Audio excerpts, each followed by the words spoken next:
Hey there, tonight on Dan's Old Time Mini Show, we're going to be casting the Vrusk insectoid aliens from this box of Star Frontiers miniatures, the most complicated miniature we've made to date.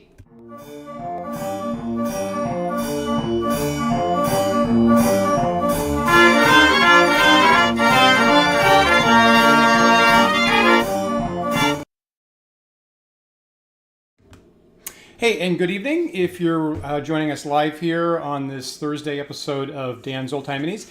And I'm back in the kitchen tonight. I'm going to be melting down some hot lead on my kitchen stove in Wandering DM's HQ Brooklyn, where we're currently based. And I'm really actually pretty excited about this. This, as we said there, we're making these insectoid miniatures from the 1980s Star Frontiers game.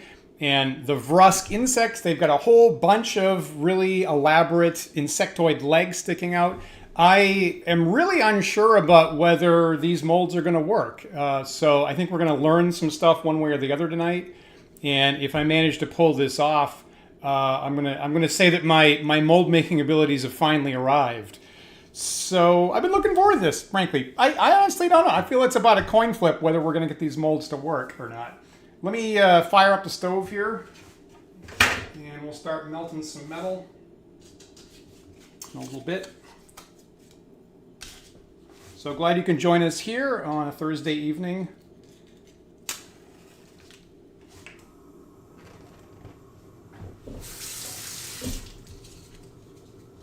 That is out.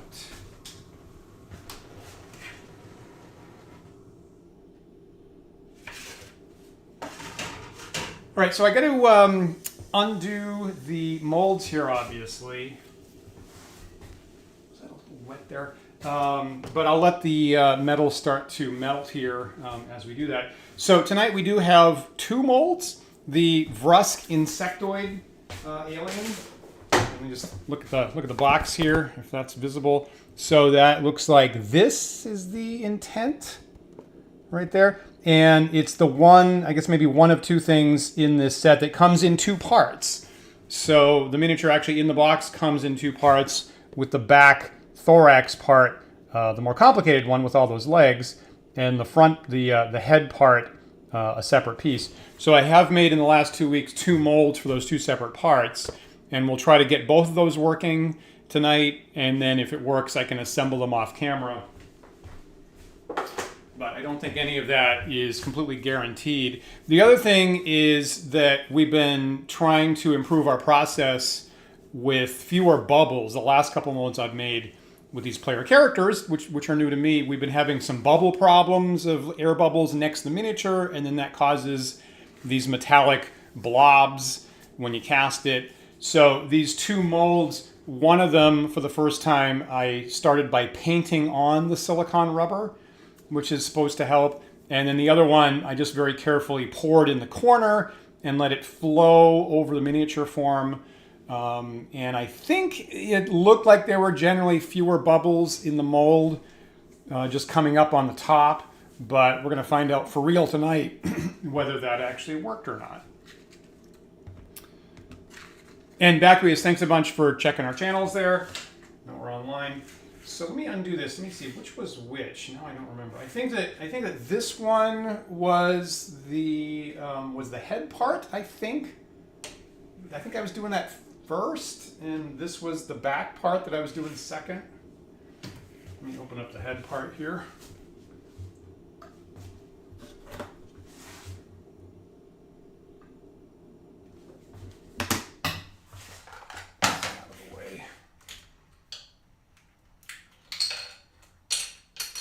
This is my knockoff Lego molding box, which I've been doing for the first time in the last couple months, and it seems to have been working out pretty well. So I think this is definitely something that I'm going to keep going forward with. Get this tape here. I got to remember how I put this together in the first place.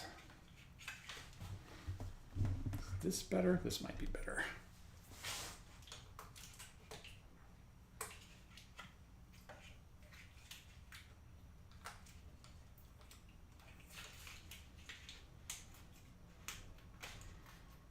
guess job one is to crack this open. Hopefully the release agent is good for us a week later, and inspect whether it just kind of looks sort of okay or not.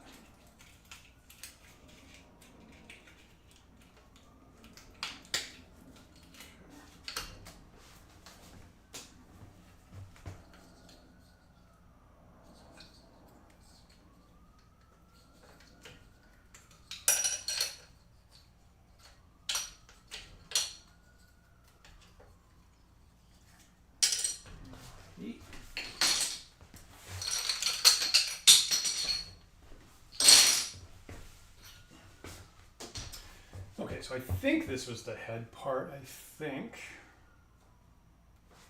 Do a little bit of trimming on this.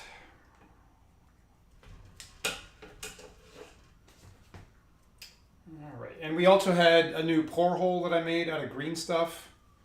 Trying to improve on that, get a smooth. So the idea was get a smoothly curved, hopefully paraboloid pour hole down to a fairly small bit at the end, but not too small. It was going to get choked up. So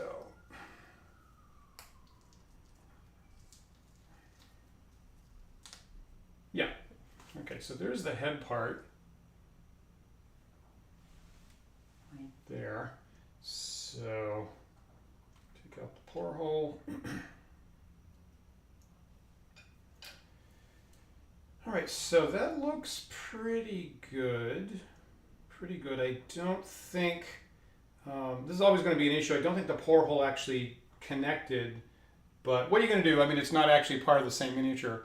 So I think I'm going to have to take an X-Acto knife and open up the pour hole a little bit. Might as well do that right now. Just that's the head miniature that we're trying to duplicate tonight. Right, and that fortunately only has 2 limbs. So we position them horizontally, hoping that, got it like this in the mold, hoping that the metal can just flow horizontally, which I think is not too challenging. So I think that ought to be a reasonable thing to try. Let me just work on the connection there a little bit. I think my metal is already pretty well melted.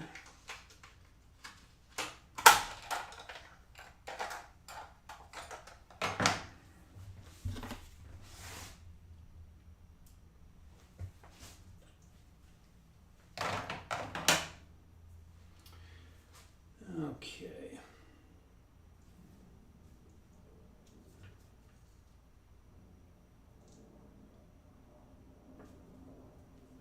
So just open that up a little bit.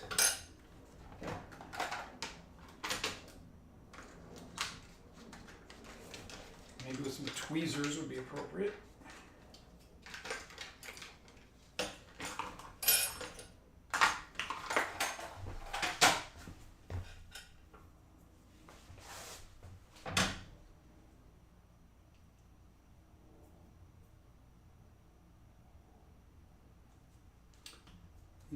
You want that connection just the smallest thing you can possibly get away with that will get metal to flow through it.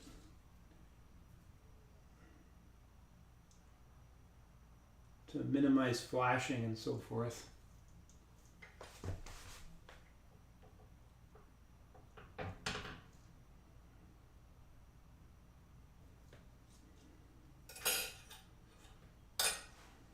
Feel like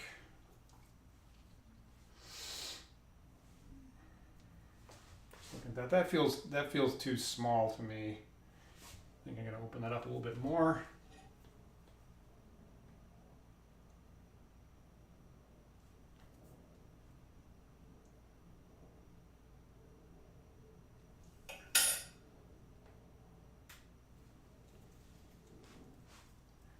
Okay, maybe that.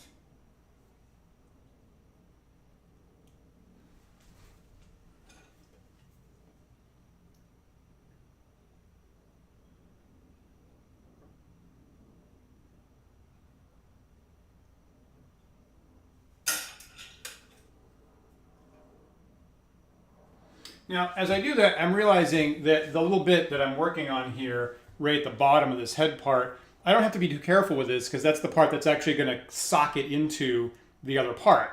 And we did that intentionally, so I can, so more so than normal, I'm just realizing, remembering, I can actually be pretty rough with this, and then it's just going to get hidden when we assemble it, assuming we get this to cast at all. So that's actually one little silver lining to this one.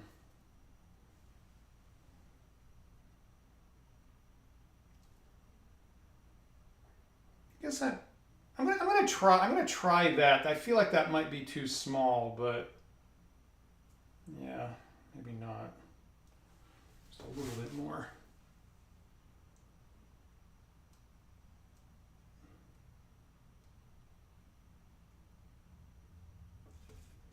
Okay. Partly as a learning opportunity. I'm going to see how small I can make this. For better, so I'll know better when it counts when I've got it on the head of some character miniature.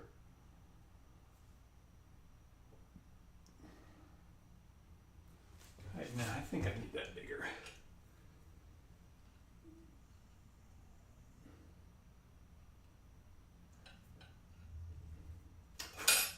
Okay, let's try that.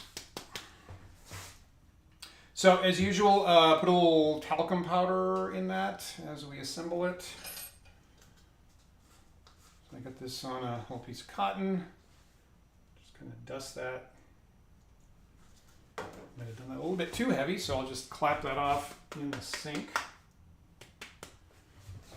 And as we said before, that kind of gives it a little bit of a ball bearing effect to get the metal to flow more smoothly into it on the pour.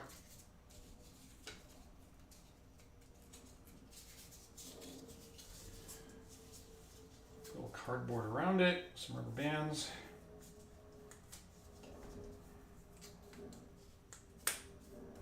Fortunately, with the mold box, the way we've got it, all the molds we've been making so far have been exactly the same size. So I can reliably use the same little bits of cardboard that I cut out and the same rubber bands, and I know that that's all going to fit. So that actually is an unexpected advantage of using something pre-made for the mold box, actually, which I kind of like. Okay, so let me try pouring this, and then we'll undo the other mold while it's cooling off.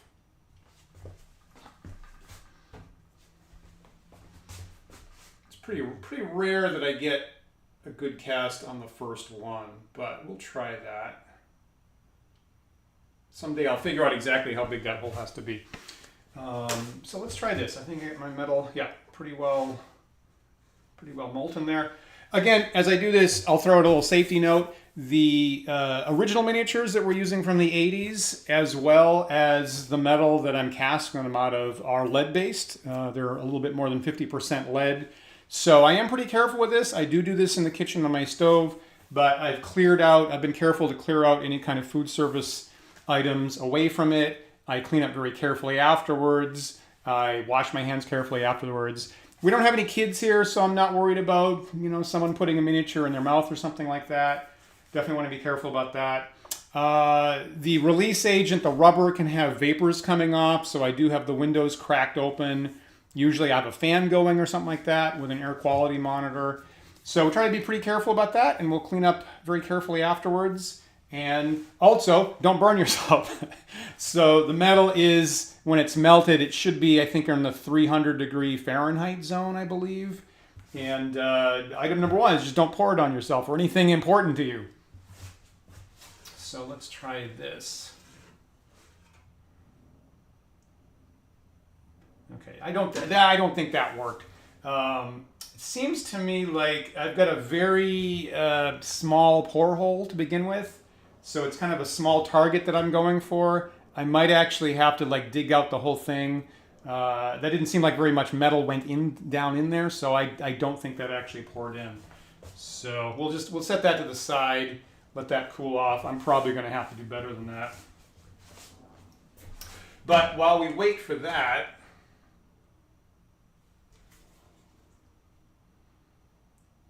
I'm going to undo the other part, and it's the other part that's the really complicated part. So this is the back part that's got 8 very intricate, tangled up insectoid legs.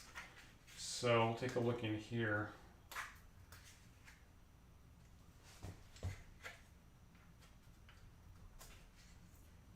You know, I should probably just get some. You know, I have an X-Acto knife sitting right here. If I was smart, I would use this to get the tape off.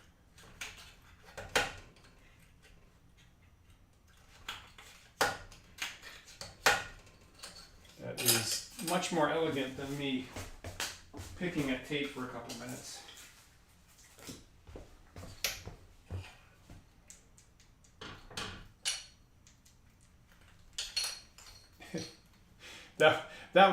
That first pour was actually my first pancake of the night. My first a successful gray ooze miniature, you might say. Still be a little better.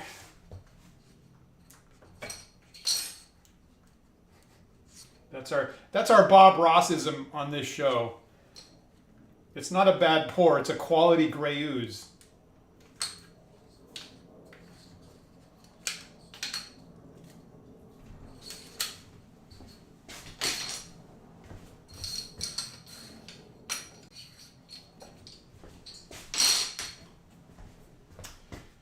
Okay, so let's see what this looks like.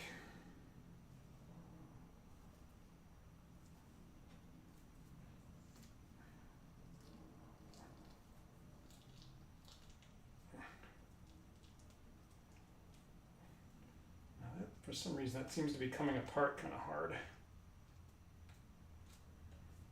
All right.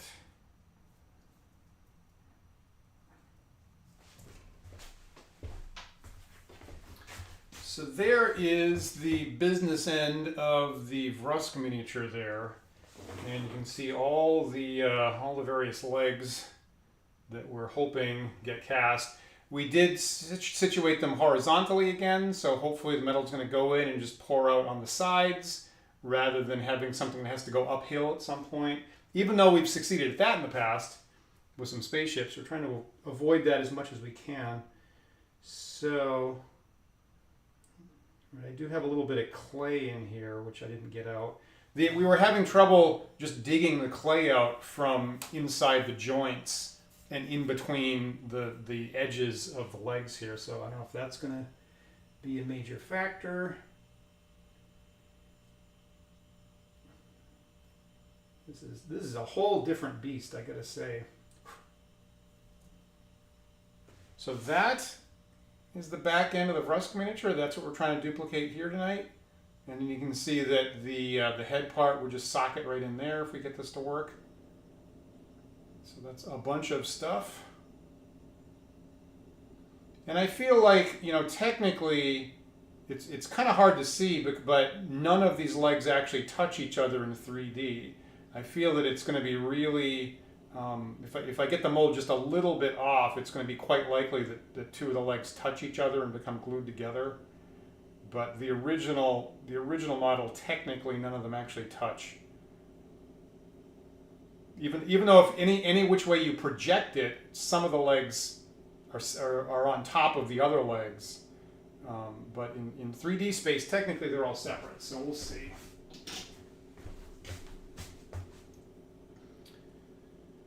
You know, I'm going to get a brush and brush out some of this clay that's still stuck in there, actually. Be right back.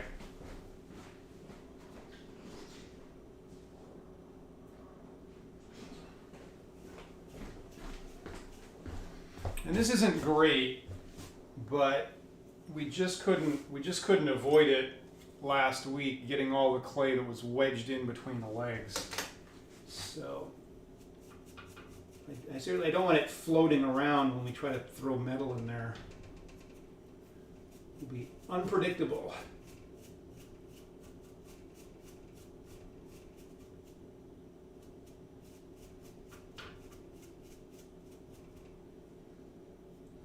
Right, that's the I'm wondering to myself, like, what is this what's this little thingy here? And then I'm realizing that's the socket. That's the bottom of the socket where you plug the head in.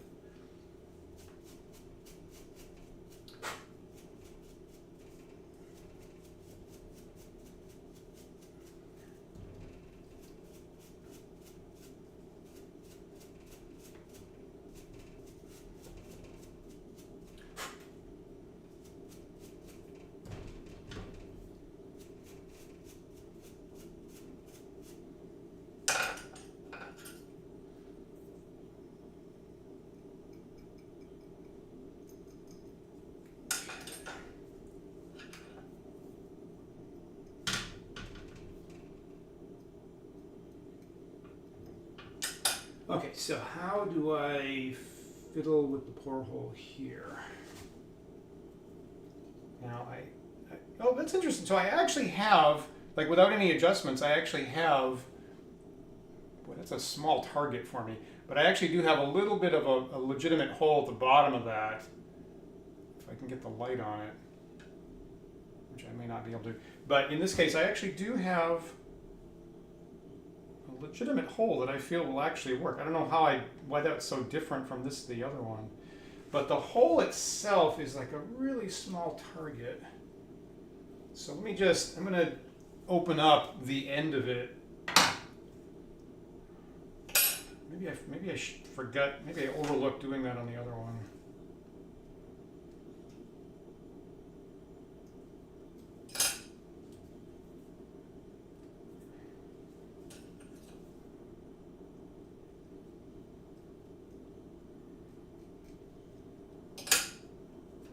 So you usually get this seepage with the rubber along the edge of the molding box. And if I'm smart, I would open that up a little bit more, just to give myself a better target. That actually, you know, that's, I don't know how I'm going to do this any better, frankly. Okay, so there's that. It was a better target. Man, I don't want to get my hopes up, but this looks about as good as I would hope for.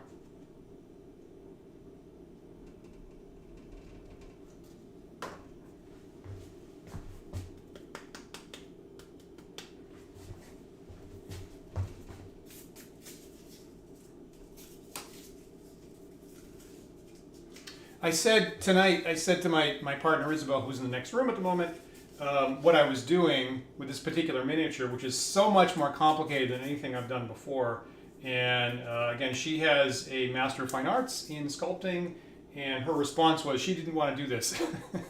she wouldn't want to do this. So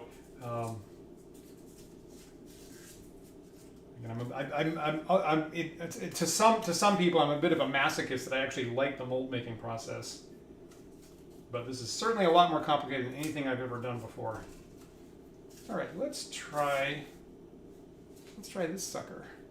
Yeah, you can kind of see the little hole in there, which I actually didn't have to adjust, so I'm slightly unclear on why that worked, and the other one didn't. Let's try this. Okay, so here is the first pour with the super complicated back end of the Vrusk. Let's see what this looks like.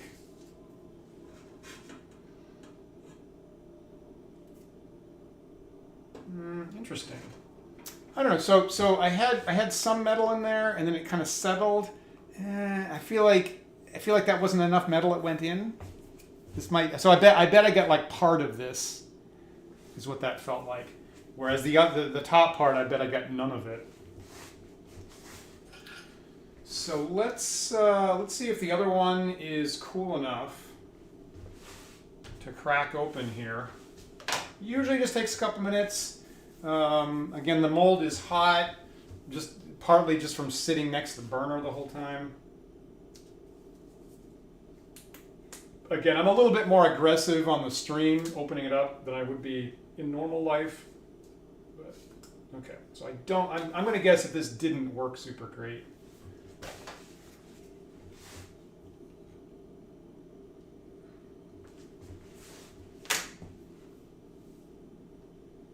Oh, crap. Oh my God. That's so much better than I thought. Holy smoke. Okay. Wow. Okay. So, boy, that's pretty good. That's pretty good detail on there. So, as usual, what I'm not succeeding at are the hands, right? So I actually got the entirety of the chest. The whole head looks good. The arms look pretty good. And as always, what we're having trouble with are the hands on the ends. So that I feel is going to be pretty easy. So I just need to put in the little air vents to let the air compress one way or the other. That is so much better than I expected. Yeah, okay, that's pretty promising for the evening. So now, now the other one, I'm so curious. Let's, is this hot enough? Is this cool enough for me to, yeah. Okay. And, okay, that's interesting. And the connection of the pore hole is so teeny tiny that it just came out, it just got disconnected on its own.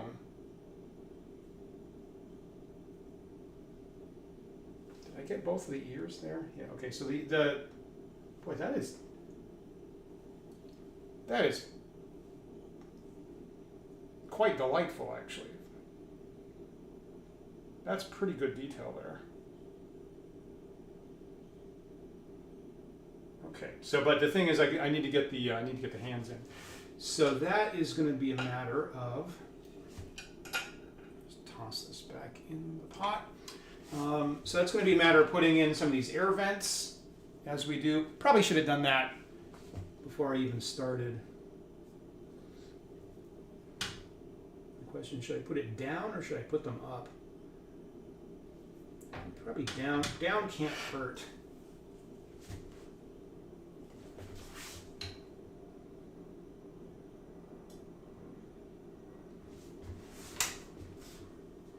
So just kind of make a little cul-de-sac.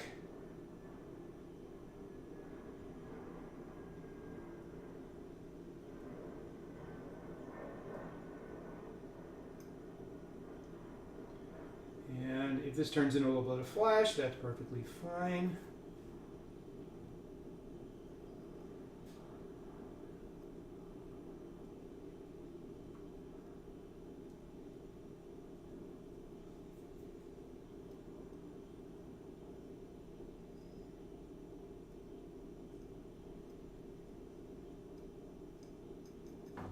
If you do this right, quite likely that little hatch is too small, right? Like right now, the hands are too small for the metal to get in. So if you do it perfectly right, that's going to be too small for the metal to actually get in there. But it's going to press the air out of the way and let us actually form the hands fully. So that's a pretty good sign there.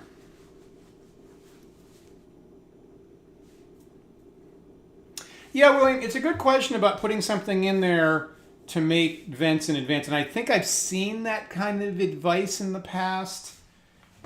I should probably put on, I should make a note to myself to maybe try that. I feel like, I guess you could put it in I feel like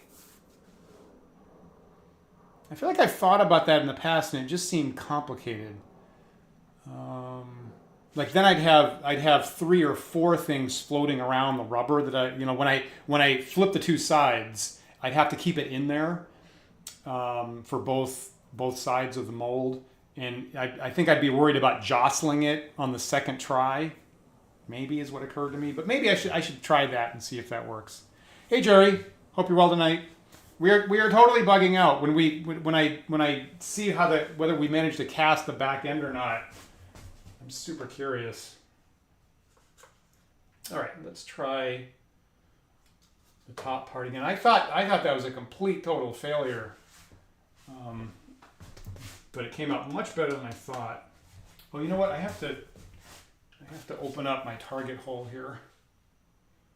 Did not do that.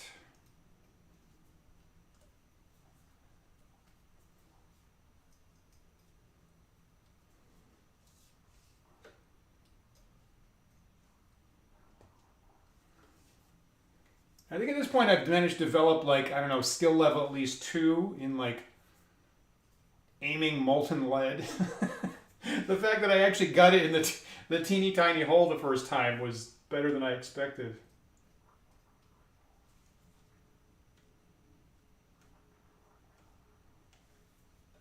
I could get a job defending castles at this point. Okay. Boy, that's such a, it's like a tiny pinhole at the bottom of the porthole. I'm kind of surprised I'm managing to get it to flow through there.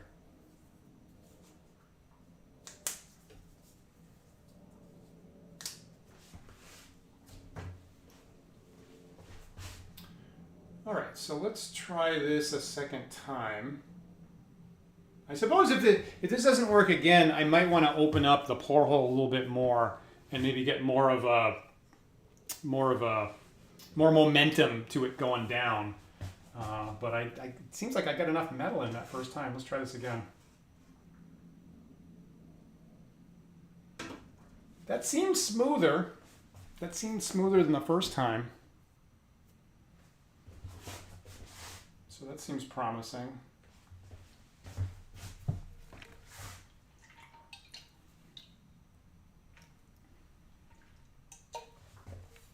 You know, amusingly, one problem that I'm going to run into at some point is that so far I've just been reusing old metal.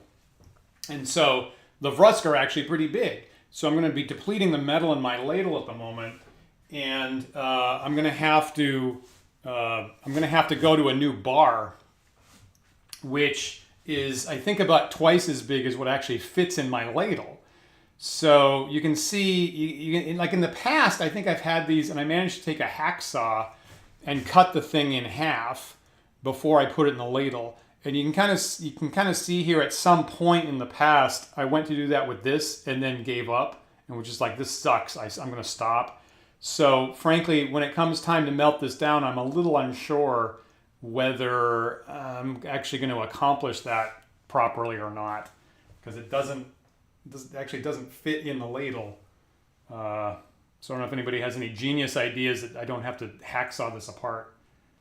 It seems like I did that with one in the past, but that giant hunk of mostly lead I was not succeeding at the last time I tried to do that. More mold momentum. That's what I want. Yeah, Tom Garside, thanks for checking in that a taller porthole might give you more head pressure to fill the mold. This is a really good point, and that's what we were seeing on the Duncan molds. And again, I might be making a little bit, I don't know, it has worked in the past with what I've done, but I might be making a little bit, if I'm erring in any direction, I'm erring on the side of trying to save rubber and not having it as tall as some molds that we've seen in the past that have like a twice as high mold porthole. So you might have a very, very good point there. I'm a little concerned that I am making it difficult on myself because of that. So let's crack open the back section. And again, this is really where literally the rubber hits the road, where all the complicated leg sections are. Actually, I'm going to throw this handless head part back in the ladle. Speaking of recycling lead. Okay, let's see how well we did on getting all those tangled up leg pieces to come out. Oh, so I've been waiting for this for like months. As soon as I started this stream, I was like, frankly, this right here is what I've been waiting to see whether I could make happen or not. Oh, not even close. No. Okay. So yeah, this is going to be tricky, isn't it? So I got about half the legs. Right. I got the ones on the bottom. The ones on the bottom came out better, and the ones on the top did not. So I guess as you went further down, they were better, and as you came further up, they didn't get in the sides as well. So I'm not entirely. So I got the whole, abdomen fine. I'm not sure whether I'm going to be able to get this to happen or not. I don't know. The porthole seems fine. Seems like there's enough metal coming down here. I guess I see this leg's going up a little bit. There's nothing I could do to avoid that. This one wasn't. Now it seems like they're getting hung up on the elbows, right? They're getting hung up on the joints. So it has to flow, you know, out and then back in. So that turning the corner, even though it's not going back up, more or less, that turning the corner seems to be a problem. So I might have to like maybe open up that joint a little bit. This leg here came up pretty well, so I feel like this is doable. I don't know. So let's, I'm gonna avoid making any radical changes with this. I think sometimes when the mold just gets warmer, it does better. So I think I'm going to take a second shot without making any adjustments and just see what the variation is on it. And William, this is a good thought about melting down my next bar. Could I maybe melt the bar vertically and then pull out the unmelted section with your tongs? This is interesting. Usually I feel like the problem is it's the thing that might be a problem there is that it's very conductive. And usually my experience is that if I put something in a ladle, it just all collapses at once. It doesn't melt partly. It's just the whole thing is like solid, and then the whole thing turns into liquid at some point. And I'm also don't think I have tongs. Also, there's that problem. But maybe I should get some, and I don't know. I mean, the other thing I'm thinking about is just let it spill all over the place. Is just put it in there. This is terrible, but just let it spill out of the ladle and then clean it up later. I mean, I do that already, so maybe.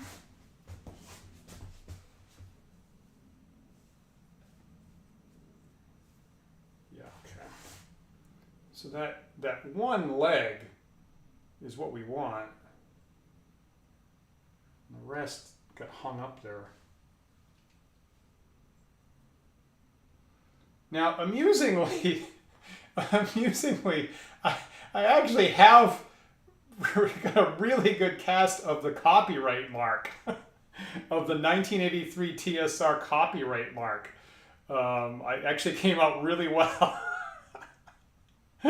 So if I become legally liable for this, I've done a really good job at giving them evidence, which really surprises me. I didn't think I was going to get it that well. I guess the 3 is a little wonky, but the rest of it's, I guess the little R in a circle is really clear. I don't know if you can see that on the camera, but like that part really worked out really well.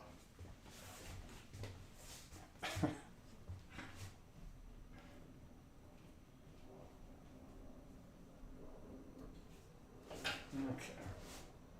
Well, that's something. Okay, so I'm gonna put that on the side. Like if that turns out to be the best thing we ever got, so be it.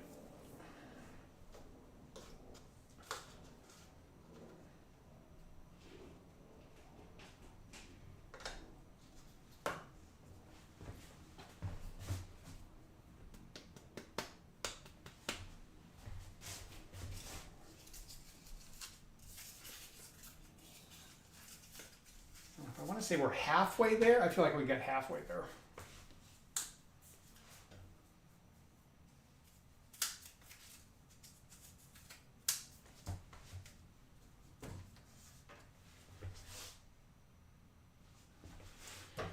All right, so I'm just going to pour. I'm going to take another pour in that exact same thing, see how much it varies.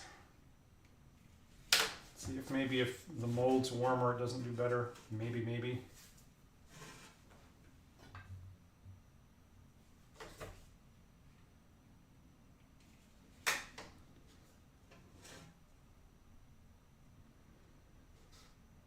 Yeah, I think I did powder that, right? I think I just did that. I did both of them.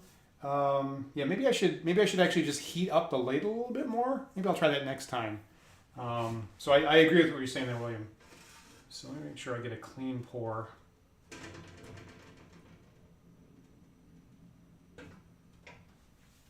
So we'll see. That seemed pretty smooth. It seemed like go down a lot more smoothly than the first time. Maybe that makes a difference. And then while we're waiting for that to cool off, I'll open up this. So here is the head part now with some air vents, hoping to get the hands cast. Yep, don't be shy. Just watch out for that cord that's there, of course. Hello, everybody. So Isabelle says hello, everybody. If you blink, you miss her. Open this up.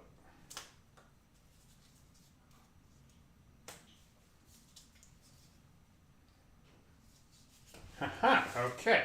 So, better. Geez, that looks really good, actually. So, you can see, not perfect. So this hand came out super well, right? This hand, you can see a lot of detail there with, the Vrusk have three fingers. They have to have these special bulb-shaped guns. You can totally see the detail on that. That came out really well. I did get a little metal down in my my air vent here that would count as flash. That's coming out much better than my other ones, frankly.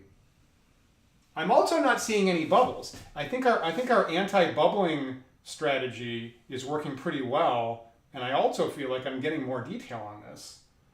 So I think in some ways I'm pretty encouraged if I can get this to work. Now the other hand, on the other hand didn't come out so well. You starting to get a couple fingers, but you didn't get the fingers that are up towards us. I don't know. Should I make the air vent larger? Is that just what I have to do? Seems like the air vent technique worked pretty well here. So maybe if I just make it bigger here, I'll be good to go.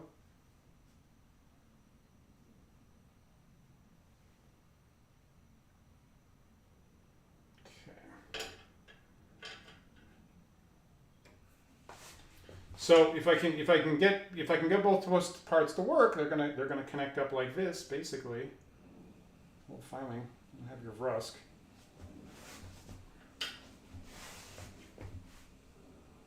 Boy, that left arm looks wonderful, frankly. That's so much better.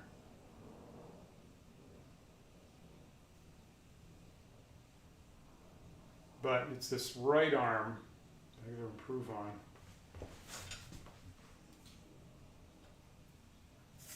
So it's this one, right?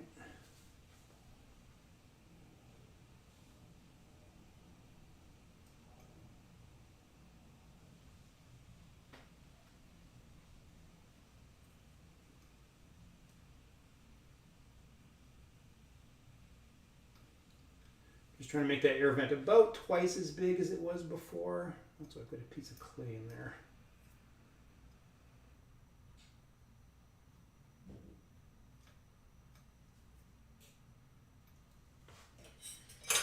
Okay.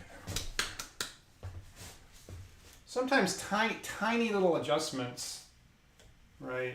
Like that air vent, let all that metal flow into the hand area, make a huge difference.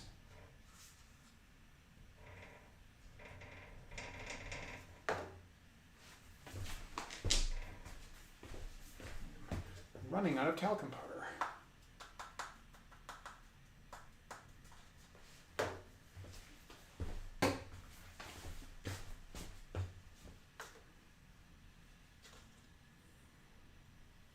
One thing I got to do is I got to carefully keep track of which one was the original. So I have put the original on a different counter area. But when I walked by, I had this momentary flash of like, oh, I should grab that and put that back in the ladle, which would be, bad. Oh, make a second upward air vent.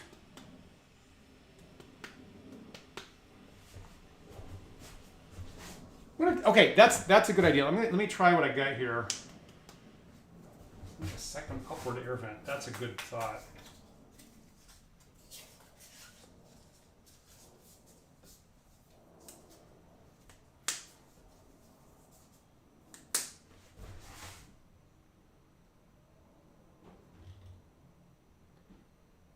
If I add, you know what, if I add one limb every cast, I'm going to be fairly happy. Okay, so here's head part, try number 3. Maybe. Doesn't take much metal on that. And meanwhile, you know, it's funny, at one point in the past, I wouldn't dare dealing with 2 molds at the same time, but it's actually pretty convenient. Like in the future, I'll probably do this because it's actually pretty convenient to swap back and forth between the 2 molds. It's about the right timing, frankly. Okay, William, thanks for the suggestion. I might be adding an upward air vent shortly. Thanks for checking in. I'll see you later. Okay, so here's the back end. And again, the first cast, like William was saying, had most of the legs not properly formed. I got one, which is a sign that it's possible at least. So without any changes at all, I just tried to, again, to see if maybe it being warmer helped. See if this is exactly the same or any different. Okay, that is exactly the same, which is actually less variation. I would have expected more variation, but that's exactly the same result. No different at all.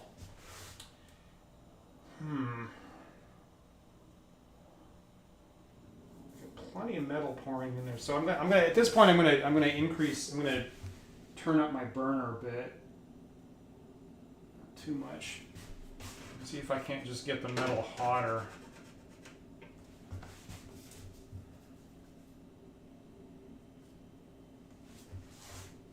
So that is exactly the same result. The exact that bottom left leg comes out perfect. Everything else gets jammed up. So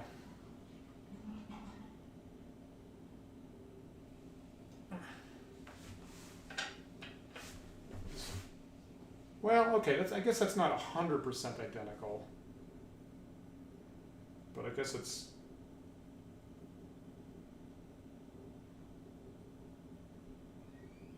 Pretty close.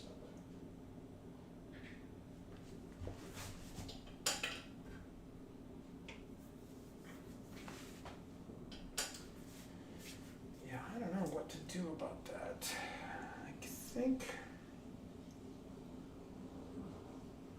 if I was going to do anything, I might try to open up the elbows a little bit more. If I cut into where the bottom side is, it won't be visible if I start deforming it a little bit that way. I don't know.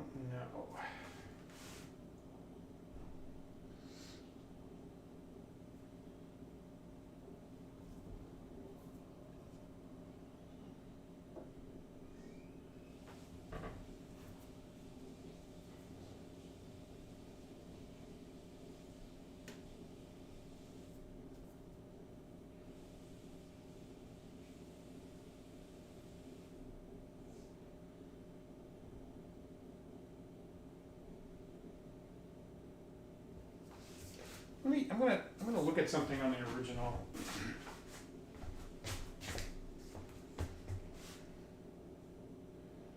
Okay, so here's the original, and I'm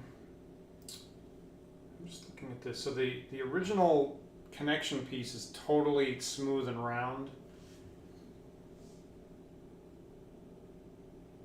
and I'm noticing that I have a little bit of a wedge in between my pore hole and this part of the body. So I think I can just maybe I can just cut that out, and maybe that's one less thing to like slow the metal down. Question mark.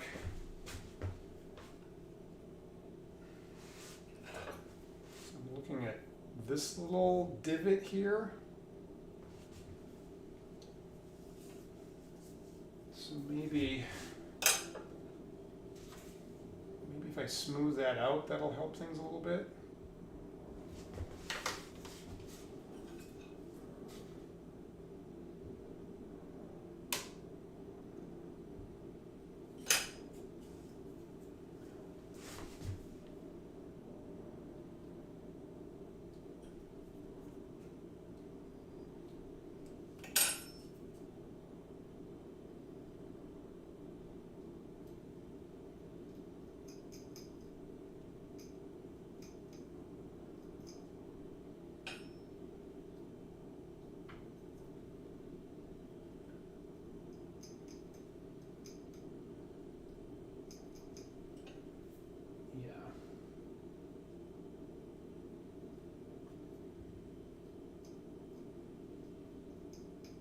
I doubt that's going to make a big difference, but I'm just like, why not? What I'm working on is the underside, so anything I scramble up here won't be visible on the table.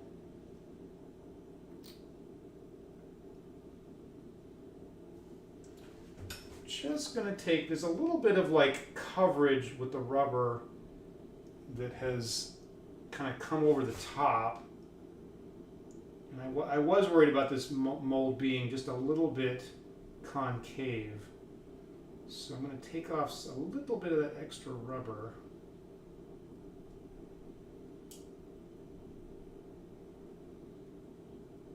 And this would all be the edge of the underside, so I think this is okay.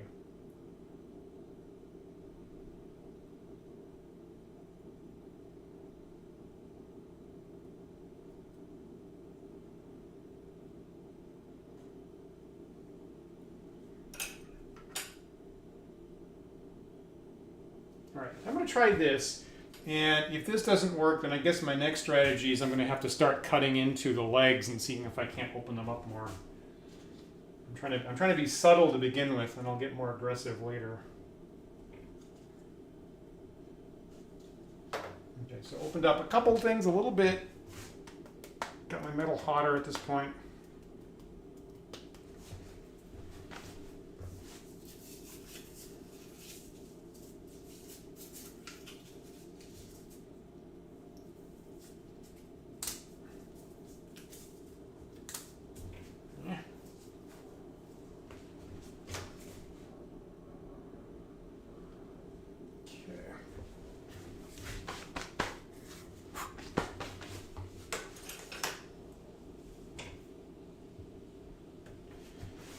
All right, so pouring in slightly hotter metal.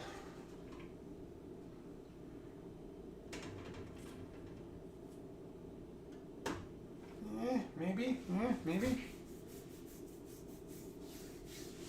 Yeah, I do put a little talcum. Hey, Jonathan, I do put a little talcum powder on there. I think that's customary for these two-part molds. Get it to kind of act like marbles. Get it to flow down better, is what I'm told.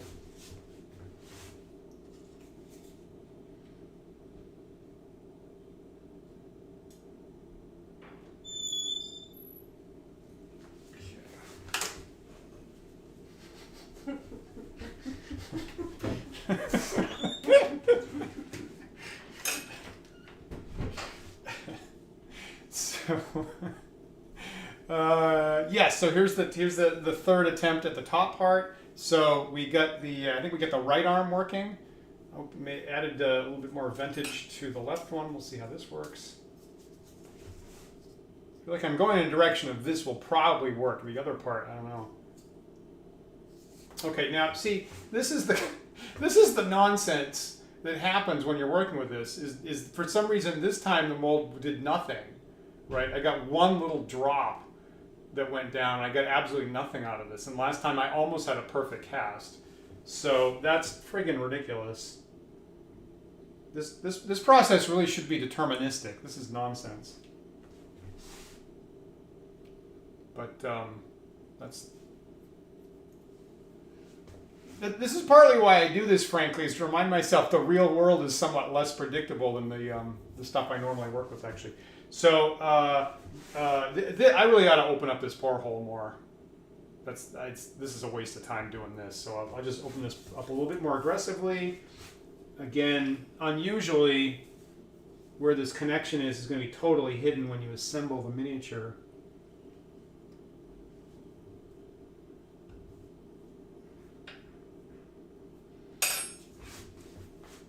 So there's no reason for me to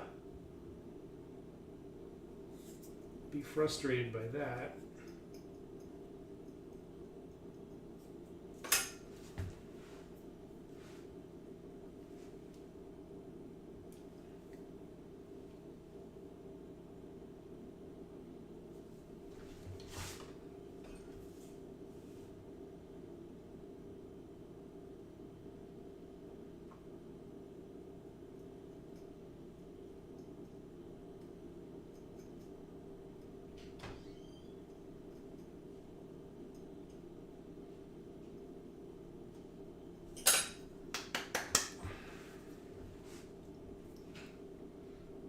that's a lot better.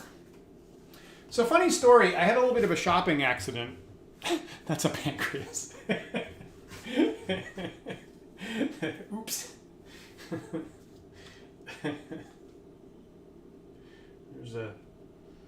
There's a brand new way to play Operation. So funny story, I had a little bit of a shopping accident. I went online and, you know, I have these primary Star Frontiers miniatures, which I appreciate. It is the game that I'm currently playing.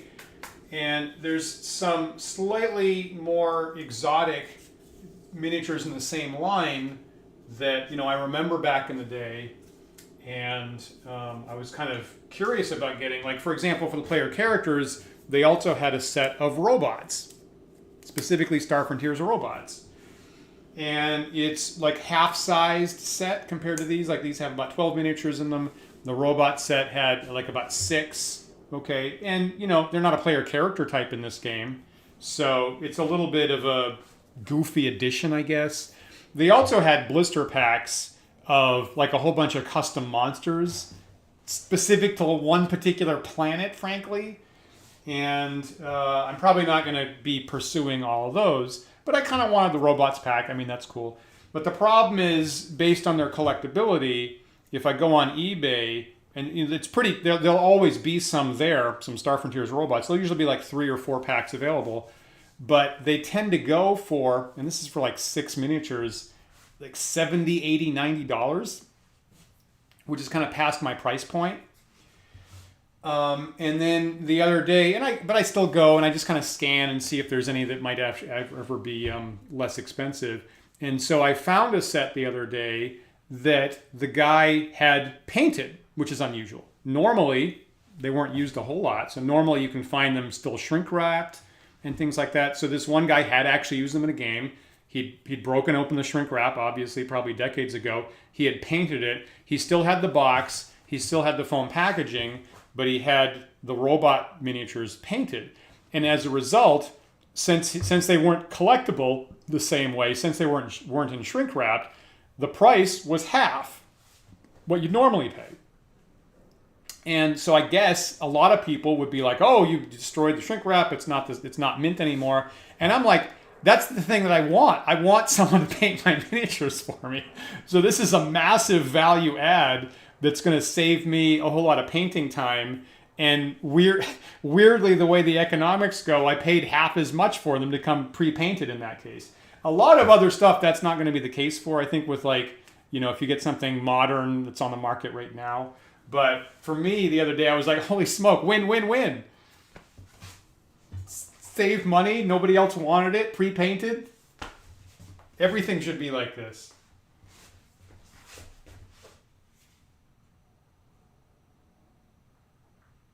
Okay, so here, okay, let me pour into my increased pour hole top part again.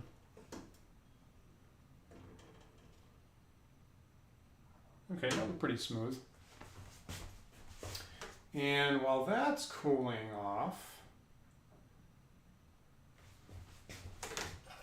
okay, so warmed up. We get the metal a little bit warmer. I did some very subtle little opening ups here on the back end with all the legs. I'm going to be surprised if this makes a huge difference, but try to be subtle first.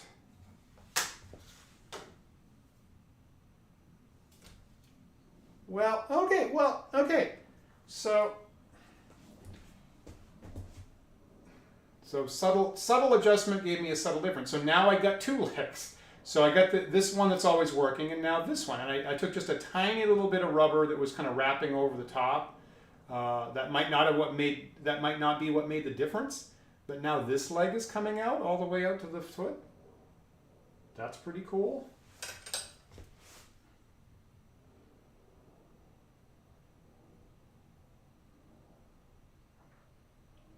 You know, okay, so let me try to get smart. So how about this? How about I take a marker and I actually mark where the metal's getting clogged up, and then I can specifically focus on maybe opening that stuff up a little bit more? Yeah? Let me run and get a marker for that.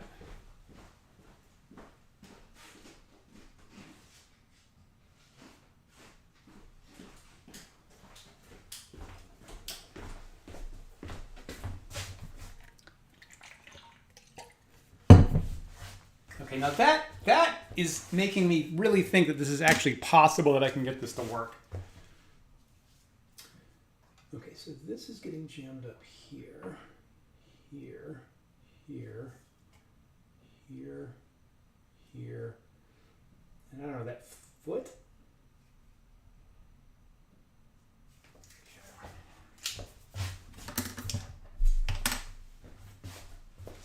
Now I'm going to start throwing the prior torsos back in the ladle here, actually, because I'm using quite a bit of lead with these incorrect casts. Okay. And I made the connection thicker on the pore holes, so this might be harder to disconnect, and it is. Okay. So probably when I cast these, I'm going to have to do a little bit of filing work there on the end. That's okay. Again, it's going to be under the head part, so it won't be super visible. Back you go. Yeah, that other, well, you know, actually I kind of got three. You know what? I kind of got three feet. Actually, geez, that's better than I thought. So now I've got 3 out of the 8 feet, actually.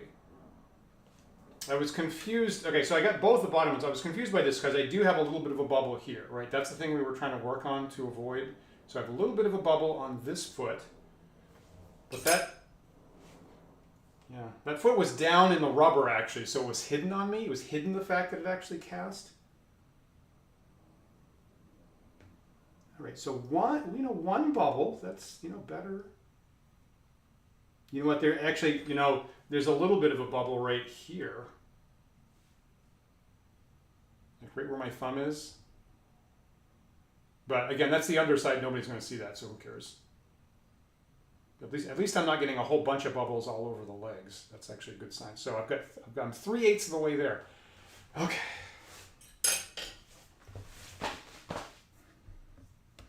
You're right. The bubble on the foot. I'm not too worried about that. I can shave that off pretty well. So I'm going to start opening up specifically where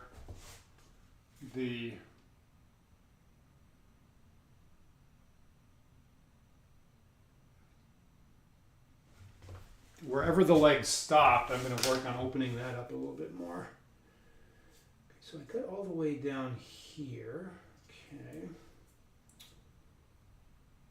I don't see what the problem is there. Okay, I see that. Okay, this.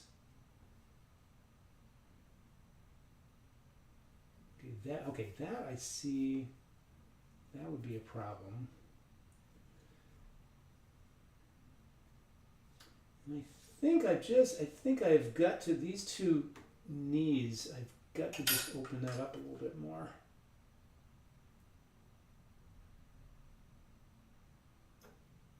All there is to it. Very shallow.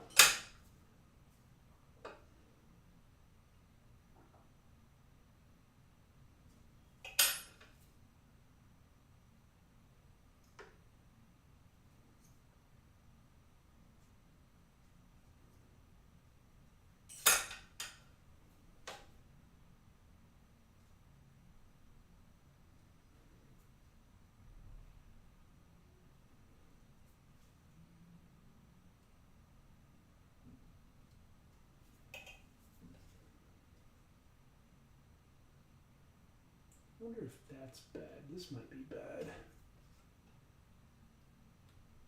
All right, try that. Fairly small adjustments that I'm making.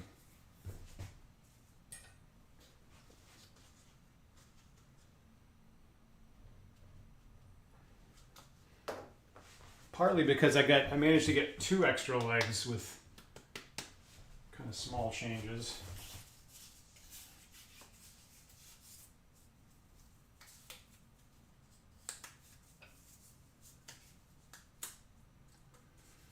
The other thing that I got, that I ordered that haven't come in yet, is for the spaceships game.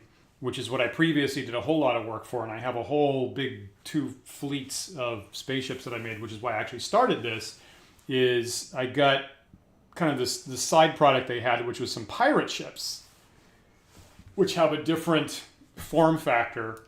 And so I did get a blister pack, again, a 40-year-old blister pack of Star Frontier's pirate ships. So I actually might have an opportunity to do a couple more new spaceships at some point. So feel free to leave a comment if at some point you want to see me doing more spaceships that I just ordered that I've never had before. You know, I think I keep making this mistake. I do a pour and I leave it by the burner, which it lets it stay hot for a while. So if I was really smart, I would pour, and then, of course, at that point it's liquid. But I would get it away from the burner while it cools off. If I was a really wise person.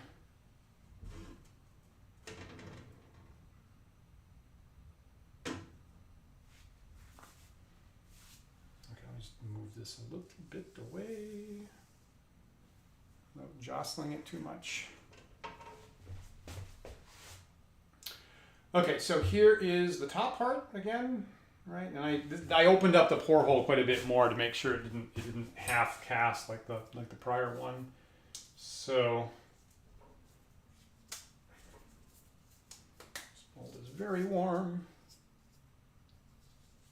All right, that's pretty darn good. I think that's pretty darn good. Yeah. Okay, so this, we knew that this hand's working out. I think this hand's working out pretty well. So there's less to it, but geez, I think I kind of sort of got it, I think. Look at that. Look at that. Huh. So there's the hand that was giving us trouble before, and you can totally see all 3 fingers on it. Right, there's the other one with the gun. Got a little bit of flashing there. I think that's successful. So I'm managing to get this to work out. Right. Thank you. Yeah. Nice. Right. Okay. That worked. A lot of nice detail there on the chest. Got the 2 antennas. You can see the eyes. You can see the little tusks that they have. Right. Back looks good. Got that little bit of flashing that we added for the air vents, but that works. Sweet. Okay. Nice. Okay, but that wasn't the hard part, right? We knew the hard part was going to be the part with all the legs.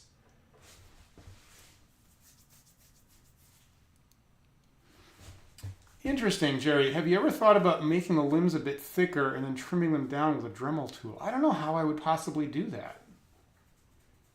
Interesting. I don't know. How would I possibly do that? So remember, I am working with these, I am working with these classic miniatures from the 80s. I don't sculpt them or anything like that. So you're thinking I would build it up with something before I put it in the mold? Interesting thought. Okay, so granted that works. I generally like to have 3 of these.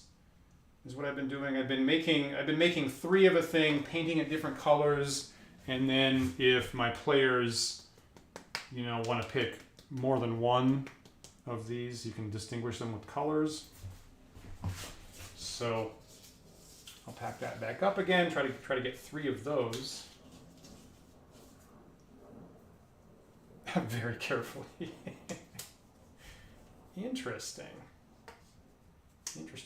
I feel like with the spaceships, I did manage to succeed at very spindly little struts coming off the spaceship. So I feel like from past experience, it is possible to get fairly thin joints to work. So I guess that's maybe if I totally can't get this to work, maybe I would consider making a second mold like that. It's not something that I've had to do in the past, but maybe I just got lucky.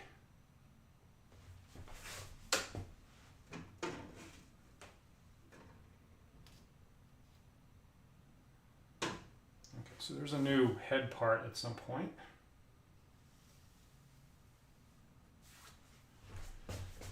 And we're going to open up the back end. So last time we got 3 out of the 8 legs, and then I opened up some more stuff.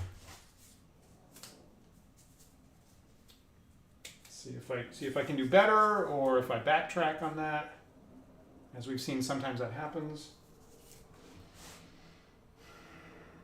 Okay, well, all right. I think I got a. No, I think that's about the same, right? That's the same 3 is what it is. I'm getting the same 3, so I don't think I improved on that at all. Ooh, super warm.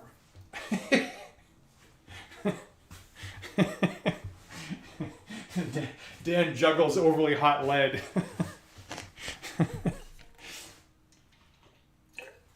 Enjoy your hot lead, pal.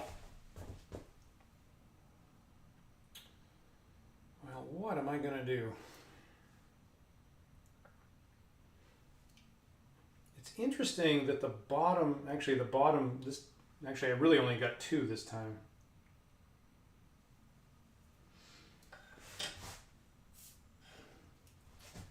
Start throwing some of this stuff back in there. Unfortunately, my metal is getting, my over and over again recycled metal is getting a little crunked up.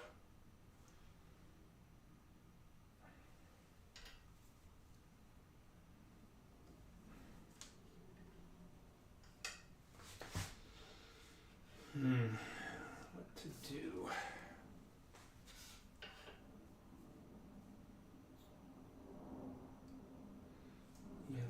That didn't help at all, did it?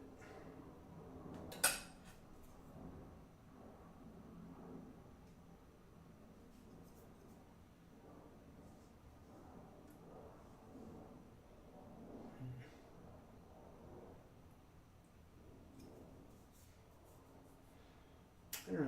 Do I have to fix stuff from the bottom up? Is that the only thing I can possibly do?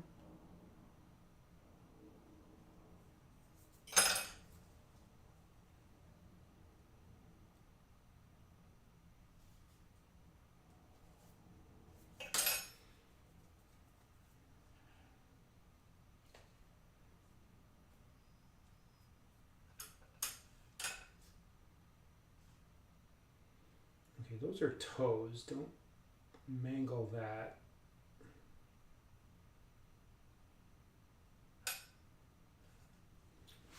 So I feel like this one here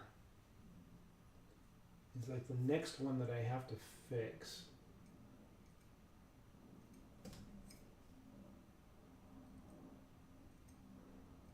I'm not sure why that.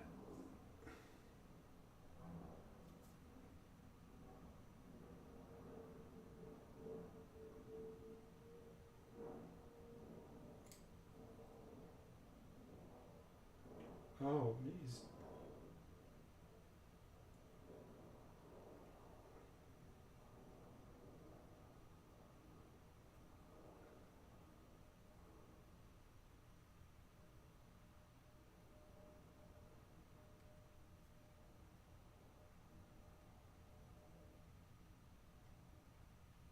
So I'm working a little bit on what is making the top of the Vrusk. That one I need to be really careful with.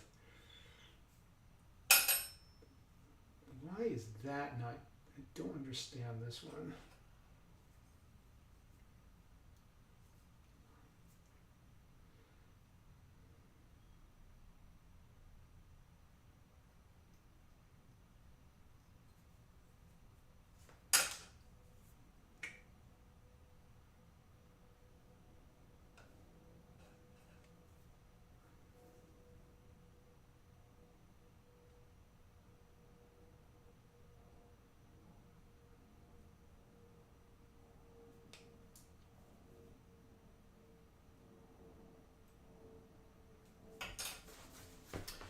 All right, let's try that.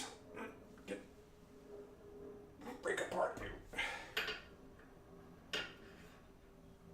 You know, now what I should do is the ones that are actually good. So the head part that was actually good, I should put that to the side so I don't accidentally grab that and throw that back in the ladle. So I got one successful something. I will also say that my kitchen now smells kind of leady. Smells kind of lead gassy. Oh, is air trapped in the legs? Why did I not think of that? This is a good point. I think that's a really good point, Tannercast. Thank you for. Why am I not thinking about it? I think maybe subconsciously I didn't want to think about putting air vents in all 8 legs. That's a really good point. I should totally do that. I'm not entirely sure where to do that. That's a super good point. Yeah.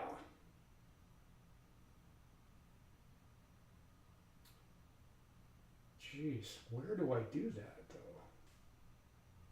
That's a killer point.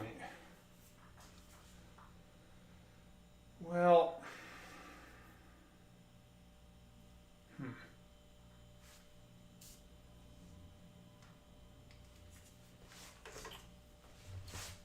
that's a really good point. So this is the bottom part. Okay, now no matter where I put this, I'm gonna wind up getting flashing on all of the feet where I do this, which is gonna. So let me focus on the ones that aren't coming out.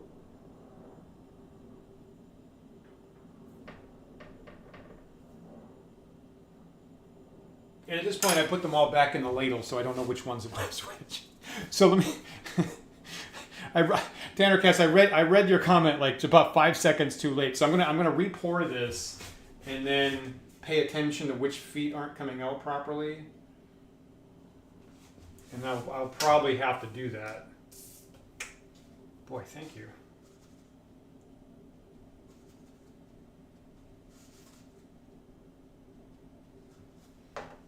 Good point. Yeah, cut slim air vents in the upper ones, right? As the lead drops in. Yep. Yeah. Agreed. I mean, that's how I got the top part to work, of course. And somehow I just didn't want to think about it on these 8 legs. That's a really good point. All right, let me pour one more just to see what our state is, and I can mark which ones are worse. And I agree. Clearly, the top ones need that more. Here. You know, I will say, you know, obviously once I get a mold to finally work, then I can reliably come back and, you know, make more copies anytime I want.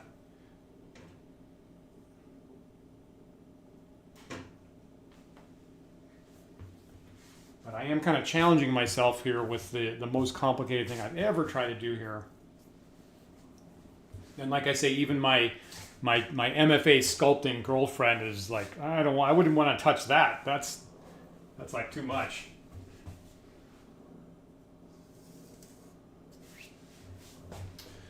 All right, so let's see if I'm reliably getting the top part, right? I got one of these.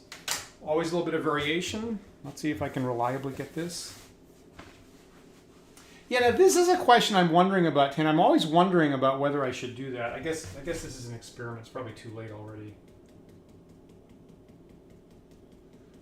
You know, I do that a little bit when I make the mold to get bubbles out, but I'm always wondering whether that's helpful or not with the metal in there.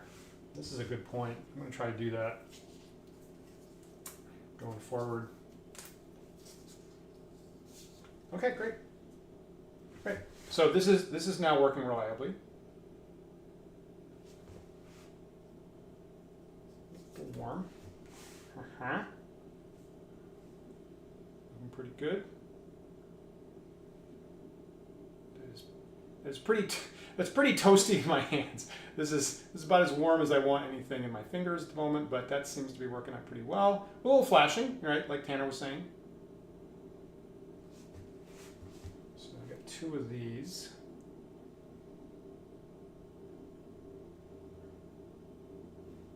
Good enough. side.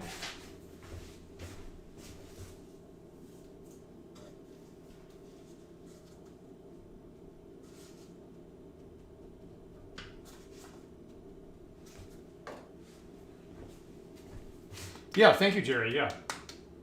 Yeah, that I'm pretty happy with. Again, there was a little bit of a question about even just the horizontal arms, whether that was going to be okay, but you know, that was we've done stuff that went directly up in the past, so I knew that was, I thought that was going to be okay. All right, so here I'm going to, I will do Tanner's tapping. Yeah, preheating. Boy, this is good advice at preheating the mold. Yeah. I mean, I do, you know, sit it next to the burner right before I pour it. Maybe I should leave it there longer.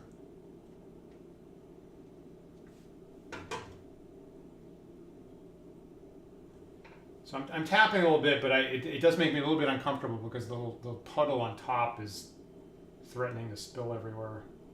Huh? Huh?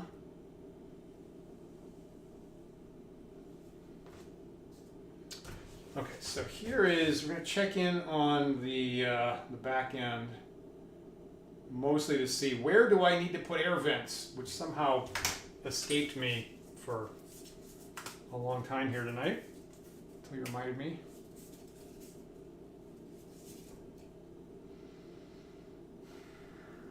Yeah, I'm still getting the same 3. Basically the same thing there. God, I feel like I'm pretty close. Ow! Ooh! Ow! All right.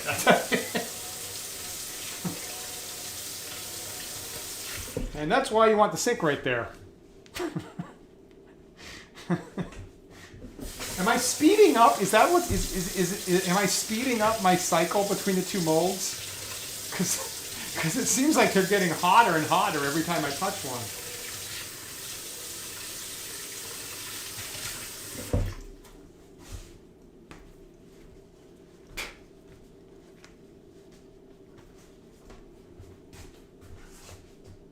Yeah, like this. So you're right. I think the top ones, and this is a good excuse to not have my finger on it right now. The top ones need some air vents.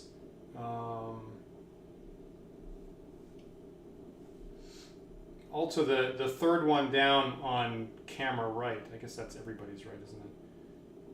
The third one on the right isn't getting down there.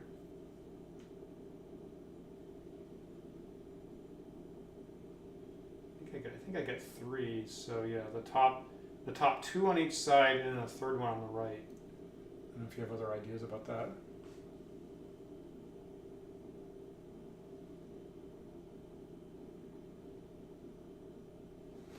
So let's try that.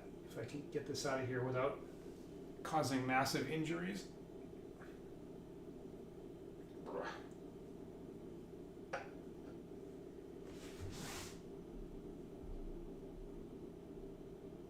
Putting those same 3.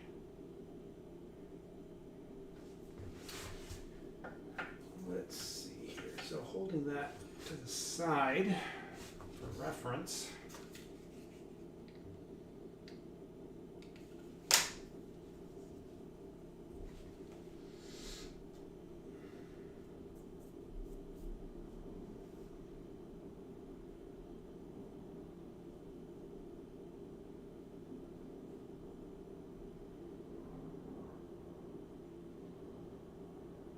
Thing is, I'm slightly constrained by the space I have in this thing.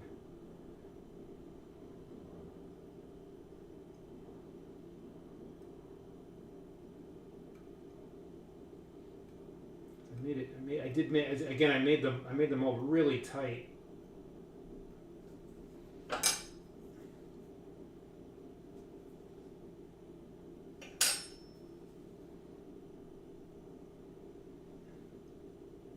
Box.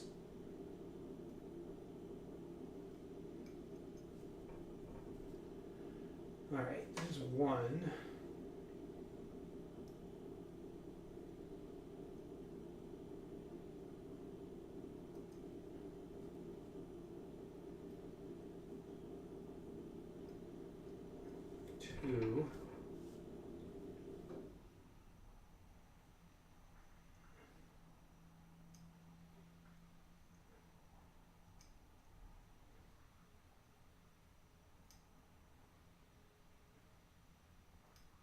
3. So here's the real complication, right? The top two lay over each other. So, and this is I've never had to deal with this before, but you can see on the original miniature, right? One of these legs is in midair with this one on the ground. And so in the mold, I have access to this one, but I actually don't have access to this foot because it's buried down the rubber. And I've never ever had a mold where I had something actually buried down where I can't reach it. So I actually don't literally have access to this top right foot to get in there. So I don't know what I'm going to do about that.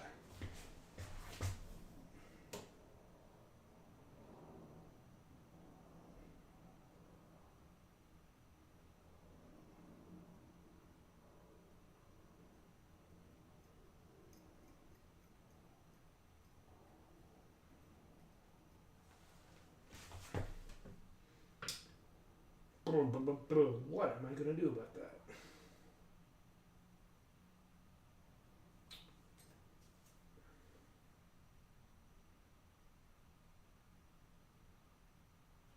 That is a different kettle of fish.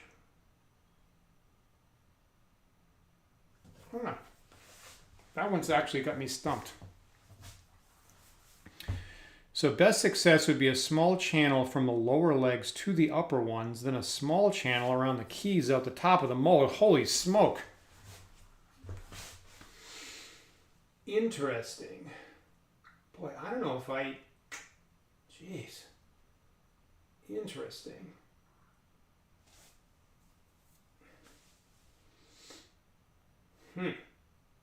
Now that's some advanced technique there, Tanner. You can try to get a small drop into it, then put the mold together and complete the pour after it's hardened. Oh man, really? I don't think I can do that. I don't think I can do. I don't think I have the capacity to pour such a small amount in there. Fascinating. Yeah, I don't think I have. Based on how much metal I pour at once, I don't think I can do that. If I had a larger thing, maybe I could do that. But I don't think I have that capacity. I mean, I have half of mine to just like jab a dental tool down there and just try to stick an air vent down where I can't even see it.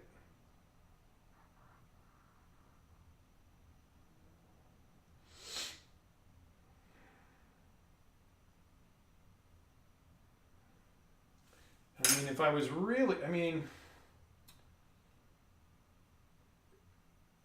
really bold, I would take a dental tool and I would stick it all the way through the side down into that space. Now, unfortunately, I know from past experience that even if you jab this, the rubber is so flexible it tends to just reseal itself. But I'm gonna try that.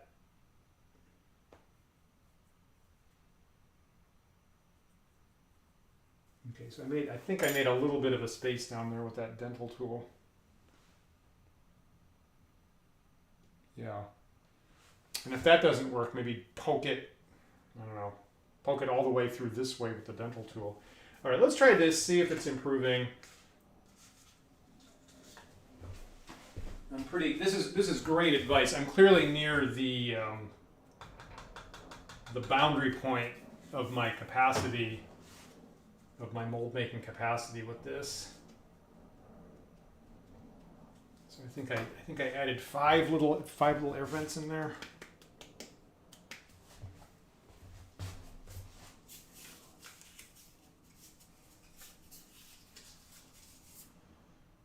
See if this improves at all.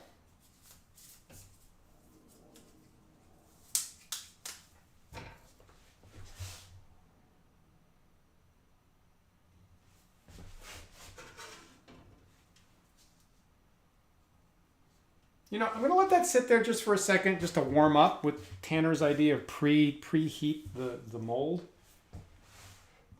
Kind of pretty close to the burner there. Yeah, the air needs to push out from the highest point of the void. So I'm using, what silicone am I using? I'm using this Umu 30 brand. This is what I'm doing, which is as you may know, the kind of the lowest beginner level. It has kind of a long set time, so I can work with it for a while. I considered, when I started this stream, I considered more advanced rubber options, but most of them required, with the Umu 30, you're just mixing 1-to-1 ratio, and you can do it visually.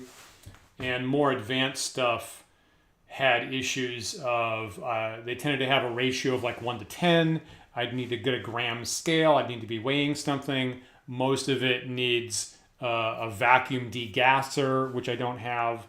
So I think like on the first episode of this season, we were kind of joking about, should I build my own vacuum degasser? And then the final nail in the coffin is that this stuff has longer lifespan once you use it. And I certainly have some molds that I made like 10 years ago that I still use at this point. So I didn't want something that was going to have a lower lifespan once you actually make a mold out of it. Yeah. So I've been pretty happy with this Umu 30 stuff.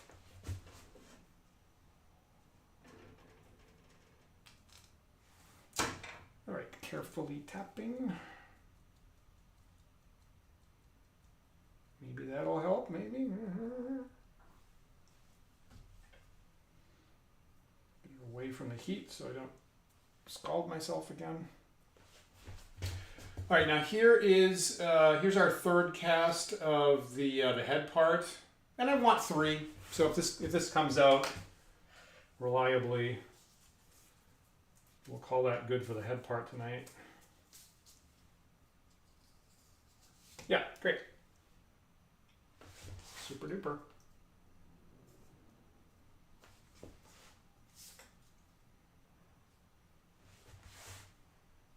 Cool. All right, so that worked, right? That worked. And that, that's pretty spindly, right? That has really narrow arms there with kind of bulbous, bulby guns on the end. So we got that to work. So that's clearly a success for tonight. But of course, to use them, I really need the bottom parts. Otherwise, this doesn't do me a lot of good.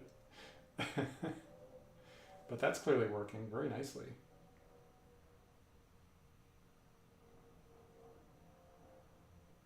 That may possibly be my thumbnail for the show when I make the thumbnail on the YouTube archive. That's working pretty well. Yeah, right. The Umu, I'd recommend, certainly for if people do this for the first time, the Umu 30 is definitely the way to go.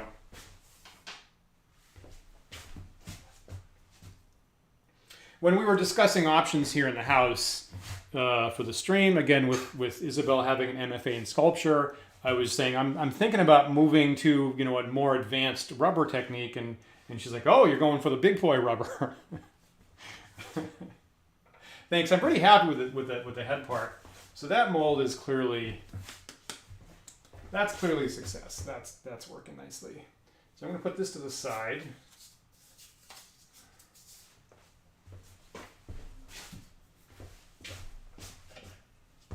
I'm going to put this guy back in the ladle.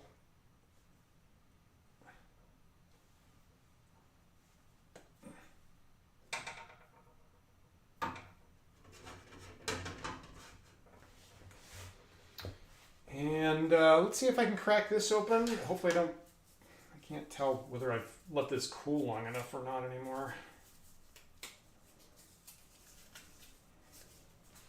So this is the hard part. Yeah, it does look like, with my flashing, it looks like the guy's giving me thumbs up, which is good. So far so good, Dan.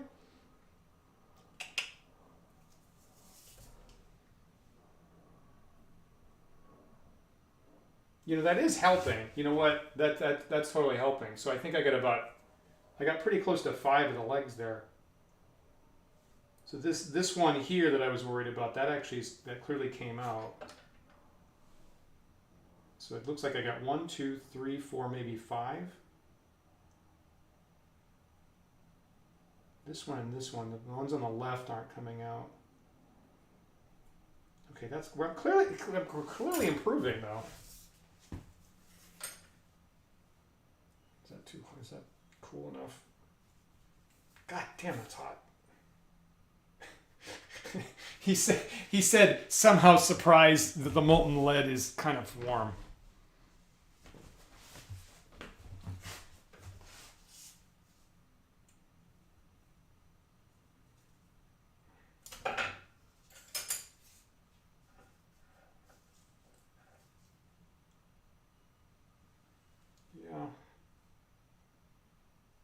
Yeah, I got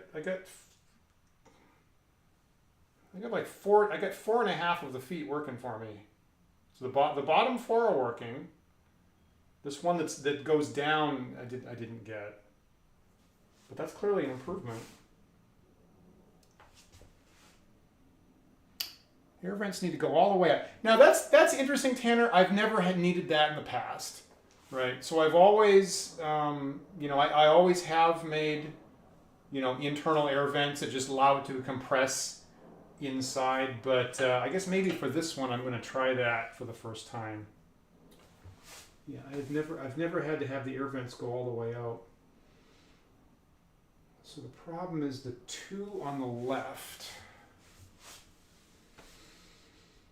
I don't know.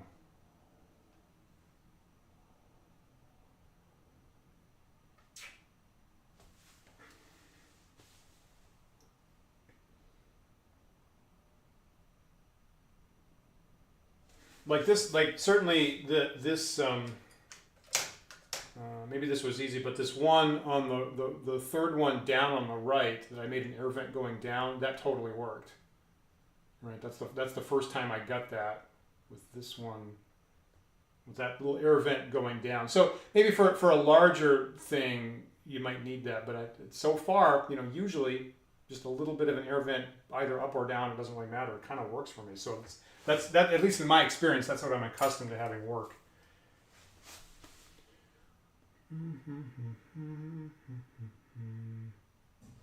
Let me just try making these ones on the left a little bit bigger.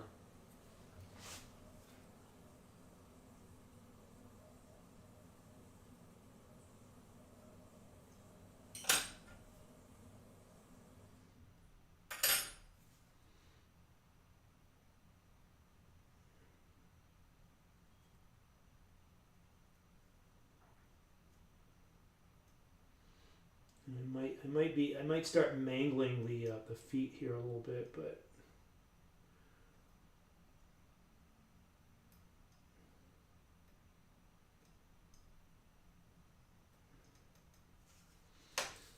okay. So making those bigger, and then this one that's dives down the rubber, I still don't know.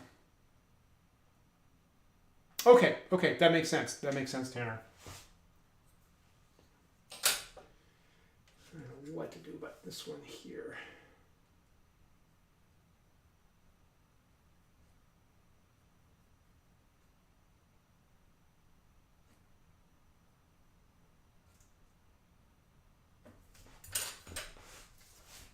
Okay, let's try this.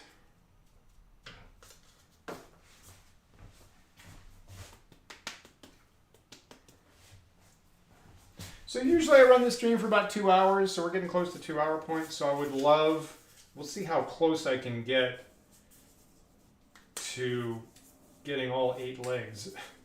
I think I'm getting the majority of the legs, at least. So we'll see how close I can get. And I might possibly have to do more work off camera.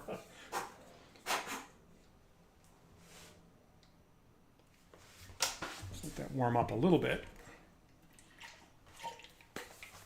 So Tanner Cast, what brand of rubber do you use when you're doing this kind of thing? Just out of curiosity.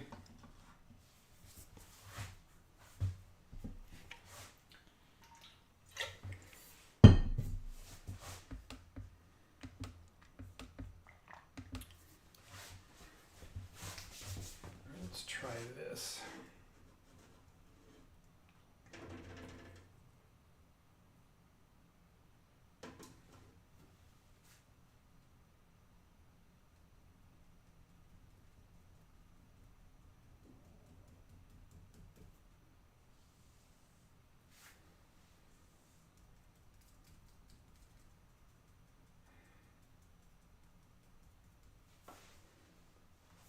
Trying everything in our trick book to get this Vrusk to cast.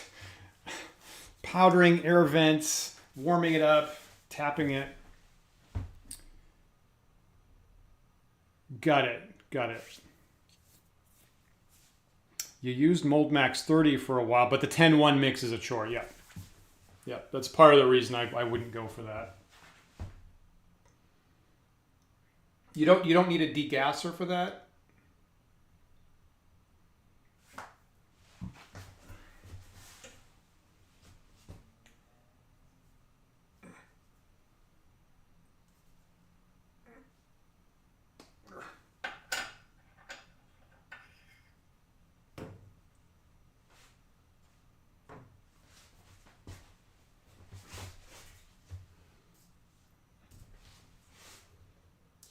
Zoom in on that melting back down there.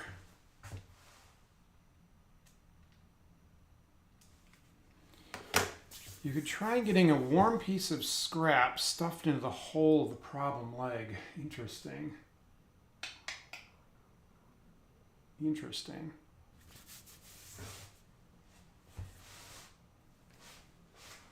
I should probably note, I should mark down some of this stuff that I'm doing for the first time.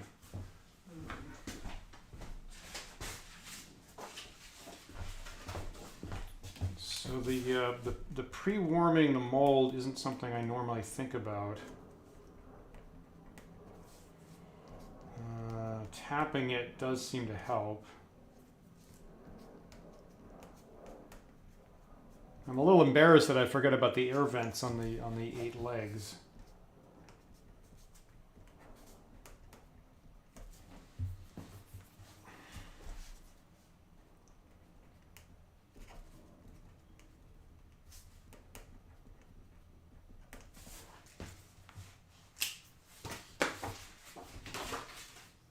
So now that I only have one mold in operation, now I'm really prone to burning myself. So I'm going to be impatient, just like pour it, crack it open. Ouch. Should I grab? I don't know. Should I grab another mold and just get that going? Probably not at 11 o'clock at night.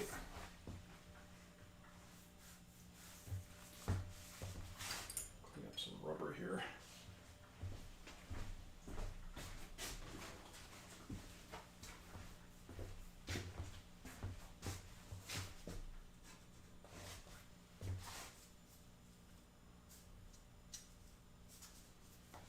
All right. At the risk of being a little impatient, I'm gonna crack this open. I'm gonna plan to not touch it.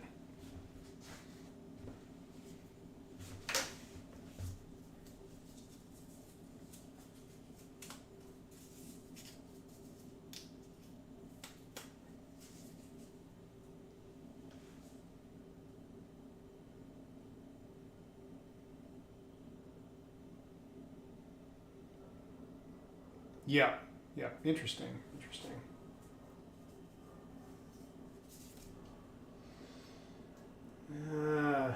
That went backwards a little bit, unfortunately.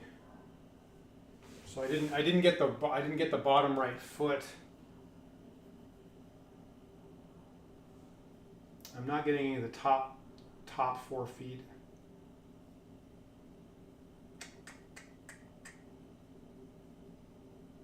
That's a little disappointing.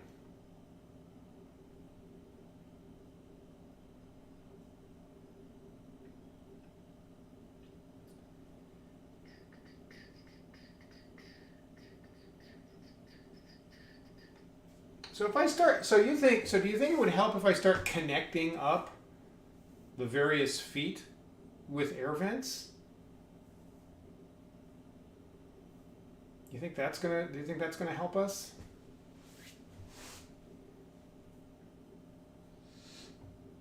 Like I hesitate to do that, but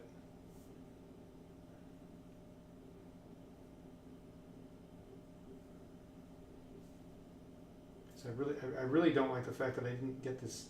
I mean, I get, why not add an air vent to this bottom right? I mean, I guess that can't hurt.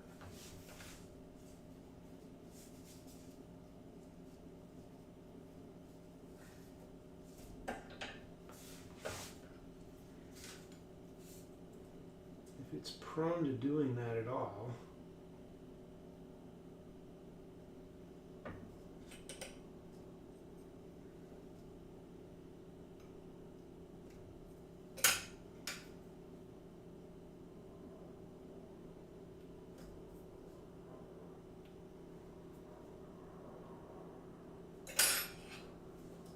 Let's try. Okay, so I'm gonna try putting more of an air vent on the tip top of the thing.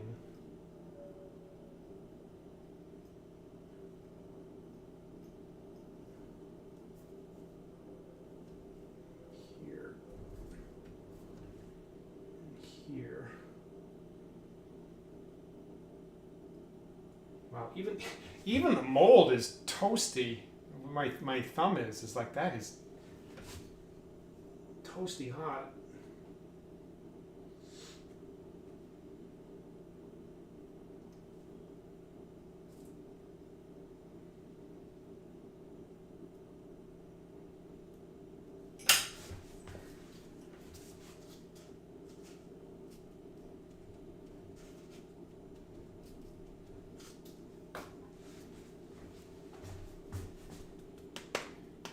Any lateral chamber benefits from an upward air vent.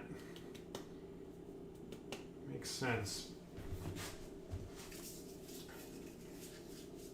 I'm just a little fearful that I'm going to wind up, having something that with flashing that I can't clean up running between two of the legs. But I'm pretty close to not having any other choice.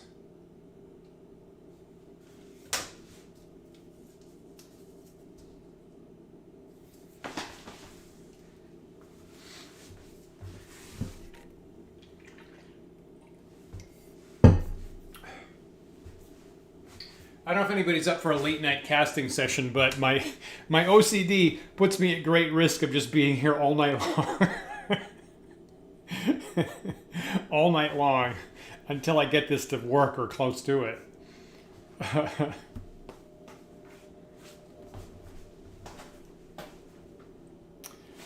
I'm a bot. Good question. Centrifuge, maybe? Maybe we should consider using that?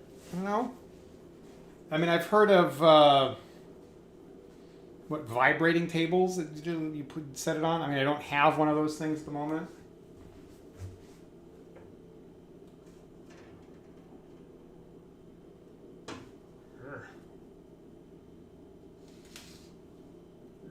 Jeez, that's slipping.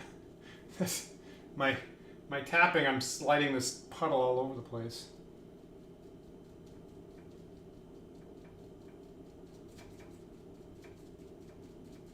Interesting. I think if I'm not insane, I think I got that to shift down a bit while I was doing that.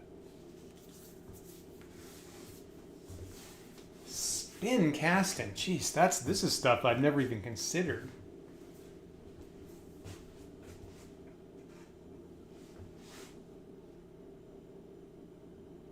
Interesting. So if this doesn't work out reliably, yeah, I might need more equipment, maybe, for this one. It's a bad idea. People have used slings. Oh, Lord, no. Yeah, that I don't think I'm man enough to queue up for. Really? Like, just slinging around your hand? Wow. I never would have thought anybody'd do that. Fascinating.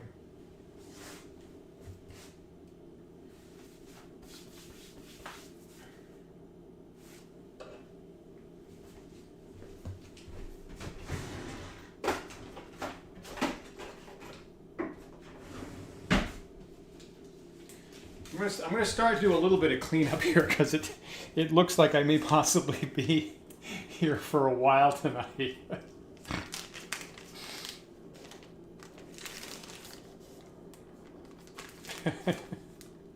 I need a sling of accuracy is what I need.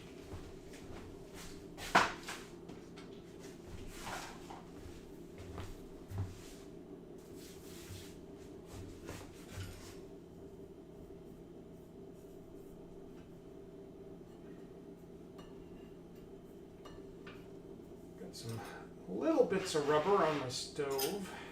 It's okay.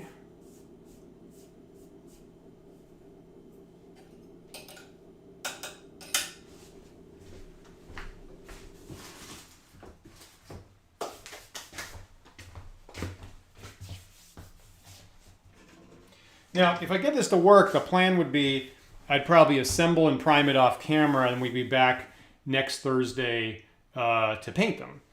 Would be the idea, but I'm not entirely sure I'm going to get this to work.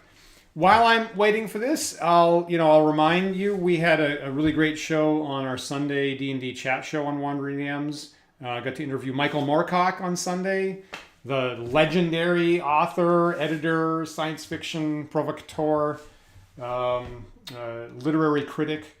And so we had a really, really smashing hour, and we felt really, really fortunate to be able to get to chat with Michael Moorcock about Elric and the origins of the alignment system that we use in D&D, and his thoughts on Tolkien and other famous authors and things like that.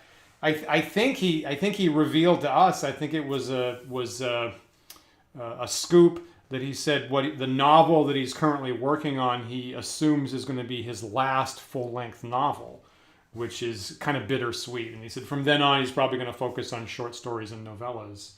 So if you haven't had a chance to see that, make sure to watch our interview with Michael Moorcock. It's on YouTube from last Sunday. And we've been chatting a little bit by email over the course of the week, which is not something I ever expected to happen.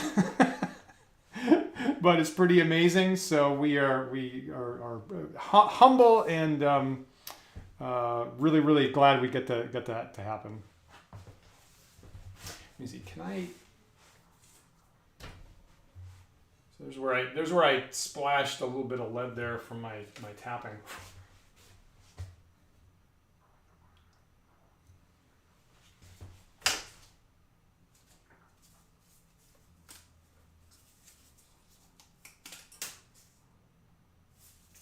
What did I just knock off? I just knocked off like a little bit of metal there.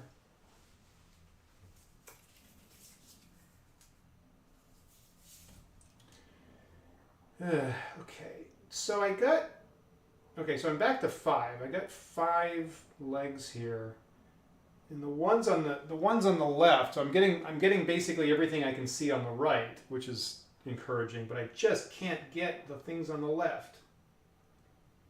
What the hell? I mean, clearly the air vents are helping. There's no question about that, right? The air vents, the way we're doing them, are clearly helping. So what can I do on the left?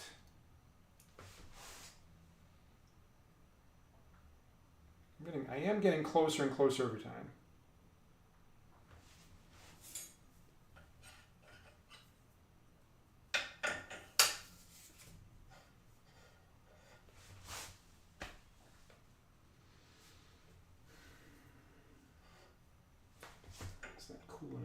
So it's interesting. I totally get better results on the bottom than the ones on the top.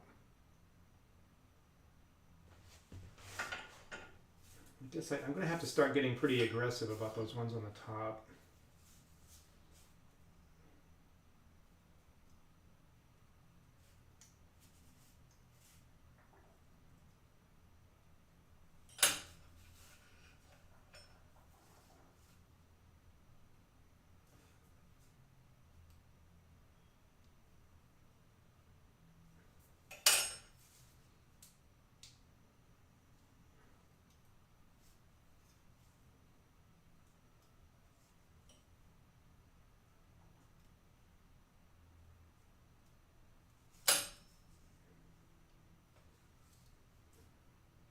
So certainly the two on the top, I can easily get air vents going up. And the other ones, I'm really constrained there.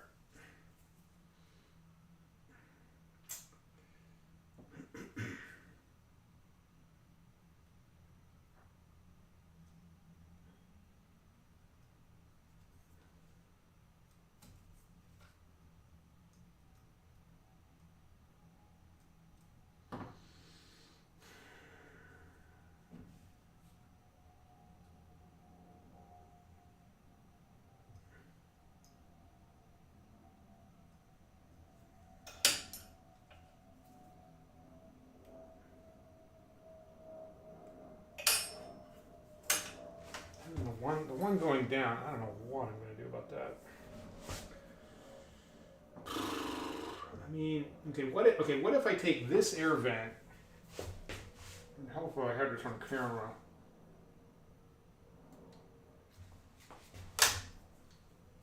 Okay, so if I take the air vent I'm making here and I drill down into it like this. Is that a thing? Do I see it down there?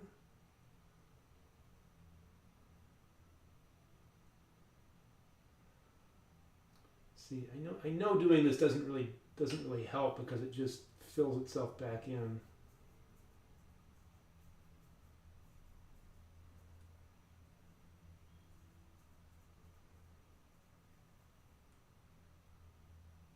Yeah, that's not really going to help.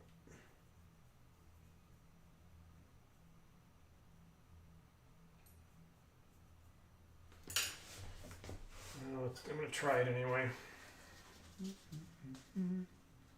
Pour as slow as you can, really. Really. This is so interesting because this is absolutely the opposite of what I expected. I think if you rewind, I actually do think I accidentally slower poured like the last time or two, but I wasn't intending to. That is exactly the opposite of what I thought. I've been trying to like slam the metal down with a lot of momentum.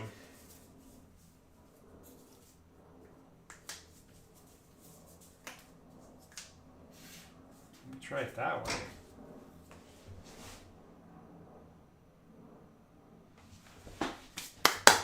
Try a half pour, let it cool, then pour in the remainder. Fascinating. Fascinating. Slow pour it.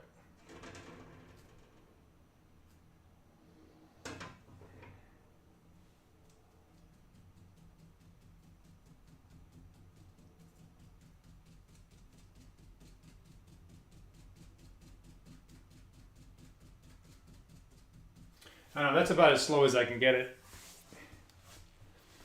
That's about as small amount coming out as I can accomplish with that ladle. Yeah.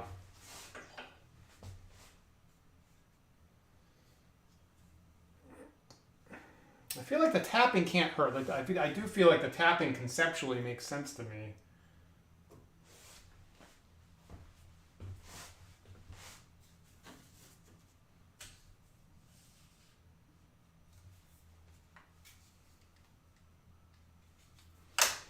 I've gotten 5. Can I get any more than 5 feet?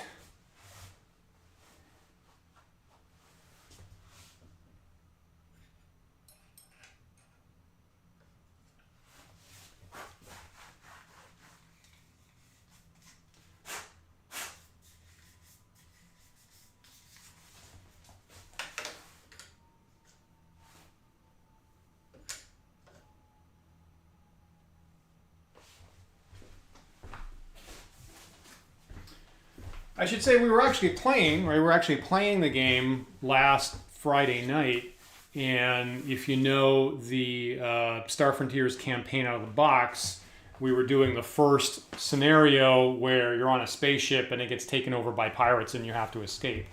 Went pretty well. I think as I said on another show, I I think last week I did redesign like any of the battle maps that come in that campaign. I've slightly redesigned stuff so it fits on my wet erase battle map, and then we can use the miniatures here at scale. And so it went pretty well. I guess some of my players are accustomed to kind of what I might call more storytelling, narrative type games. So at least one of them had actually never seen a battle map get used. Like she'd played with us for years and years, and I knew we didn't normally do this, but it actually hadn't occurred to me that I've got players at the table who've played role-playing games for years and never used miniatures and never used a battle map, and was like really surprised just when I pulled out a wet erase marker. So it's kind of a nice experiment to see if people are interested in that kind of wargamey gameplay. And having the miniatures on the table kind of gives a little bit of extra spice and interest. And also, at least one of them said, "Oh yeah, this clearly clarifies, how far away we are, what the position is, in a way that normally when you get in a fight, we have to keep, clarifying over and over and over again for every player what the situation is." So some pros and some cons. Certainly, I never run anything perfectly. I am liking, and I think my players in some ways are liking the roll low. And with the Star Frontiers mechanics, it's always me, the referee, just saying, I do all the math, and you have a 32% chance to hit now, or succeed, or whatever. And so it is kind of interesting that the doing all the math is on the side of the referee, which I like. I like the fact that they know exactly what they need to hit as soon as the dice come up. We all know on site whether it succeeded or not. And so I do, there are a number of things about the system. It is funny around 1980 how very many games were going in the direction of roll low percentiles. And you had Star Frontiers and Boot Hill and Top Secret and Gangbusters and Call of Cthulhu. And I almost feel if the history had been just a little bit different, like if D&D had been invented like 10 years later, I almost feel like it would have been probably percentile based, and then the whole role-playing industry would just use that as a starting expectation. But the way that the history happened to work, our expectation is something different nowadays.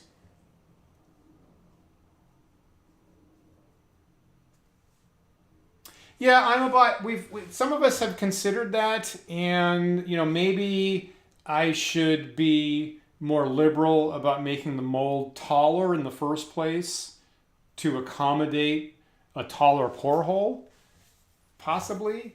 If I grab the professionally made Duncan miniatures they have very tall paraboloid kind of skinny pore holes, and on the one hand, I'm wondering how you design perfectly paraboloid pore holes in the first place, because I haven't managed to do it. But that's clearly an idea. I'm guessing that probably widening it probably isn't going to help as much. But if I'd made the mold taller, I do think it's a pretty good theory that might have helped. Well, that's a good point, Jerry, that with the dice, that just having a set of percentile dice would be cheaper than polyhedrals. Now, somebody, and I'm forgetting who it was last week, was pointing out a Dragon magazine article when Star Frontiers first came on the market by one of the designers, and if by memory, I think it's in Dragon magazine number 65. And one little tidbit, and it was just one single line. They said that initially they were saying the system was more complicated, was more hardcore, and used more different types of dice, used that larger variety of dice. And then when the producers came through and they said, no, we want the game a little bit simpler for the market, and then they introduced the basic game, right, the separate booklet where you can play more quickly, and they're saying they removed some of the polyhedral dice and cut it down just to percentiles, which was very surprising. because really the essence of the system really does feel fully decimalized, fully percentile, and whatever reason brought them to that, I certainly think it was a smart decision to just have one type of dice on the table, frankly. Oh, that's okay. There you go, Jerry. See, I almost said that, but then I was like, this is going to be a really awkward mistake if I'm misremembering that it was you that said that. Anyway, so I did my homework. Like you said last week, I did my homework and I did read that article. Fascinating. So glad you pointed that out.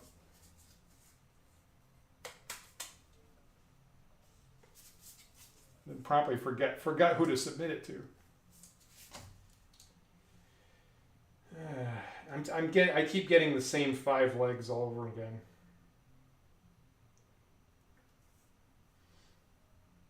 I don't know what to do about these ones on the top left.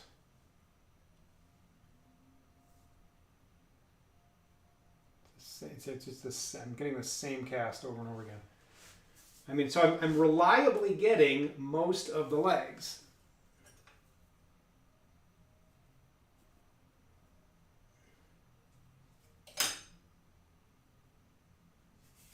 At this point. I mean, okay, arguably I'm sort of getting 6.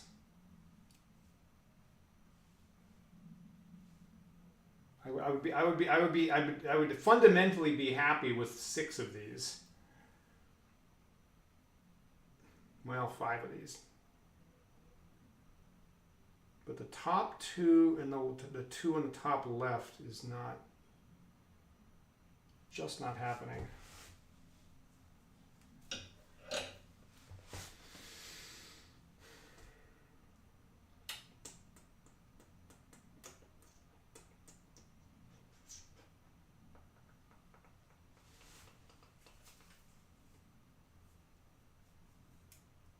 Did I never make a vent? Did I never make an A vent for the 3rd one down on the left?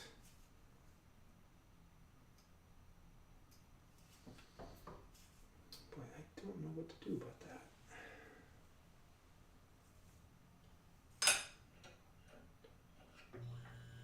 The top left is incredibly skinny at one point. The top left is like super, super skinny.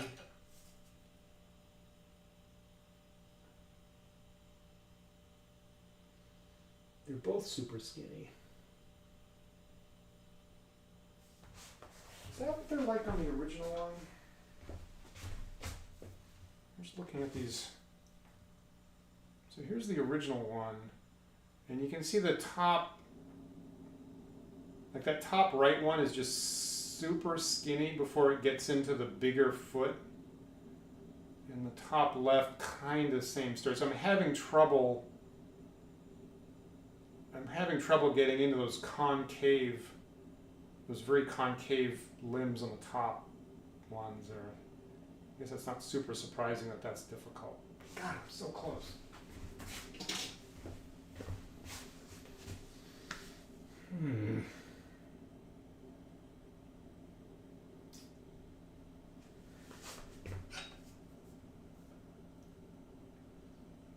I'm going to start just trying to open the legs up more. And again, I'm carving into the bottom part.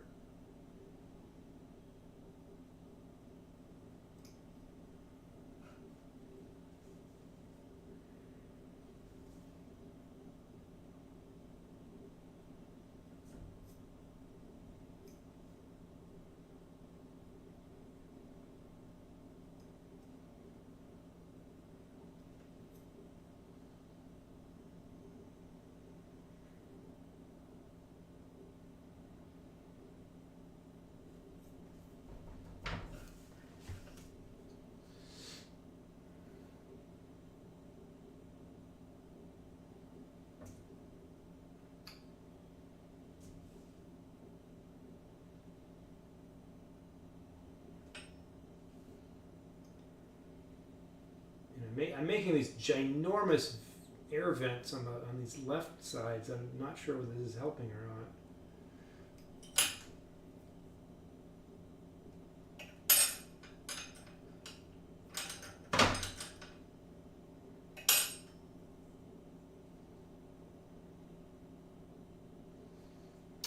there's that one that's submerged. Try tilting the mold for one pour. Interesting. Boy, these are great ideas.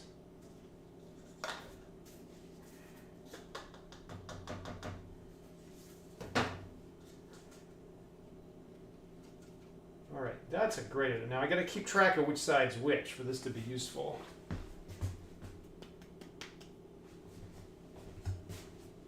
Okay, so that's the left side that way.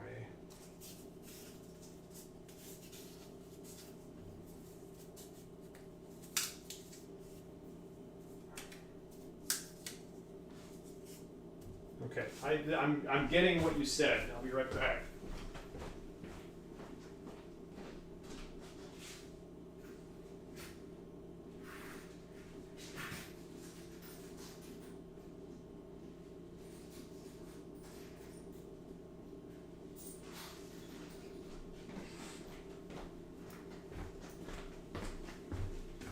Now, all of a sudden, now I'm wondering what is the melting point of like U.S. currency. Okay, that's the left side. So I want this. So I want the side towards me to be up.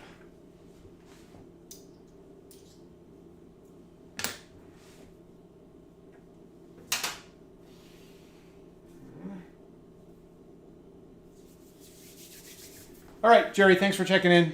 Have a good night.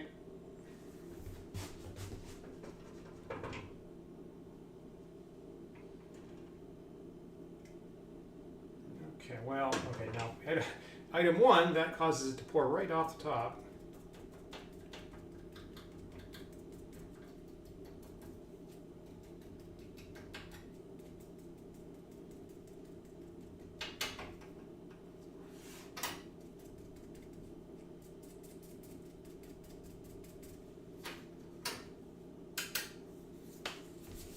That actually felt promising. That felt like a smooth, slow pour, actually.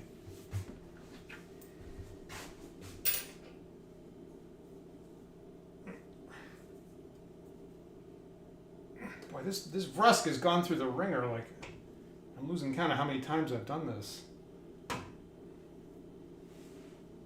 Keeps getting reincarnated.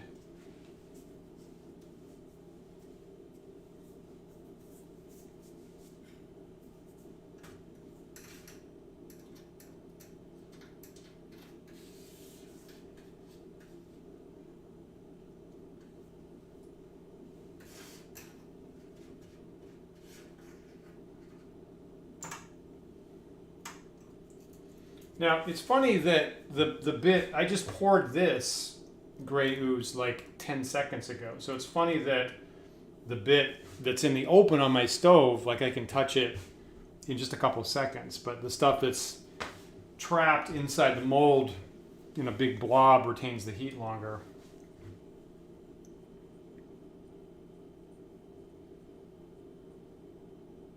Interesting question, you've been out of the historical role-playing loop for a while. Has there been any progress on the reconstruction of the Star Empire sequel? I don't know anything about that. Fascinating question. I don't know.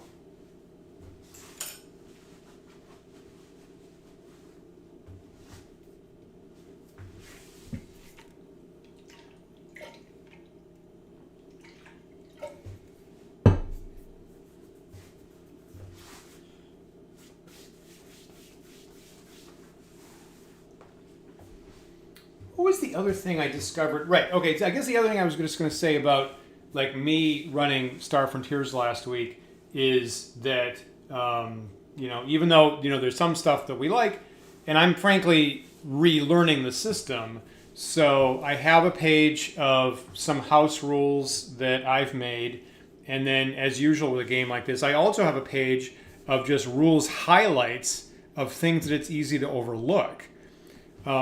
So I never run a session perfectly. There's always mistakes that I make, and so there's at least 3 or 4 things from last Friday that I regretted or was like I could have made a better decision at this point. And that's always the case, and you try to get better. Among the things that have been surprise points in Star Frontiers is I had to remember that there's these automatic knockout rules of any hit roll that's a 1 or 2 on the percentile dice just automatically knock the target out. And there's no, as far as I can tell, there's no save. There's no limit on like the monster's stamina that makes them avoid that. So there's a 1 to 2 that automatically knocks them out. If you're in melee combat, any multiple of 10 is an automatic knockout. So you roll exactly a 10 or a 20 or a 30, that's a knockout. You have a couple extra percentage points for the same thing if you have martial arts skill. So that I was a little bit unclear of to begin with. I was unclear about how many opportunities you have for multiple attacks. So I came in and by default I was just assuming that everybody has 1 attack per round.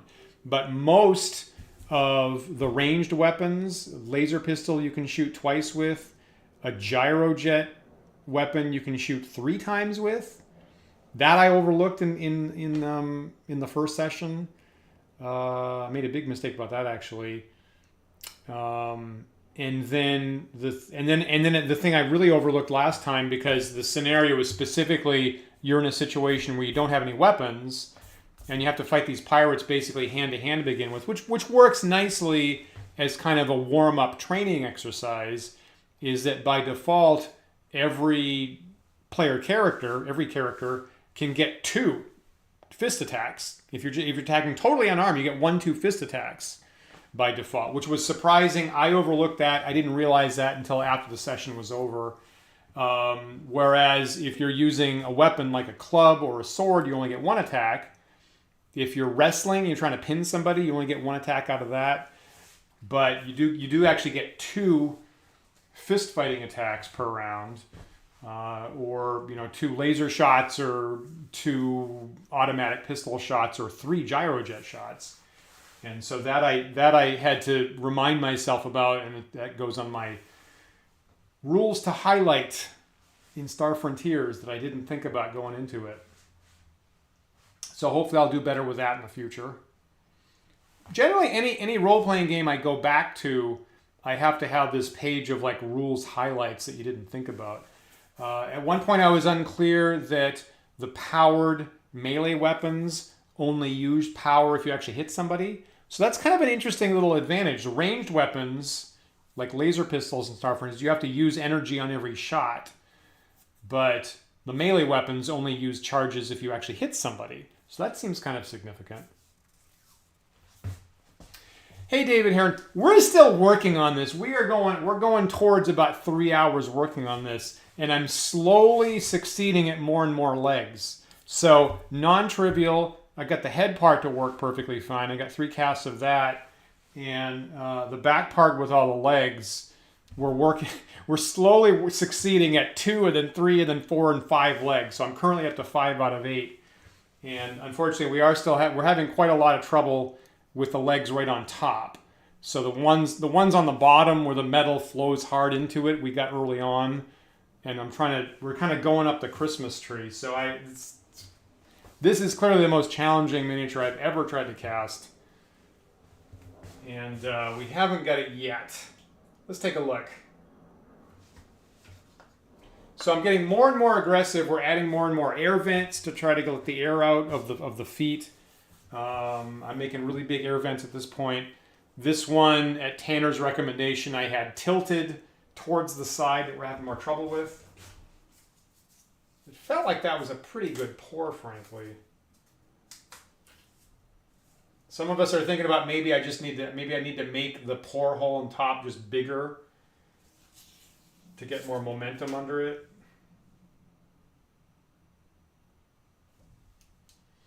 Oh, okay. So, yeah, all right. Okay. So Tanner's idea was to take it and tilt it. And that made a difference. I got all 4 legs on that side. I got all 4 legs on the favored side. And I got none of them on the other side. So that's an interesting So how are we going to use it? So that's interesting information. Now, how are we going to use that? So this is the first time we get the feet on the top left. So that, I mean, that actually, at least you can see them. But now the ones on the other side are all deformed.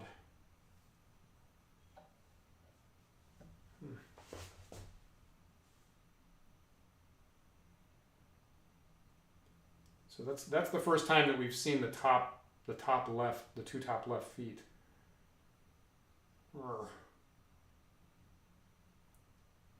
Interesting.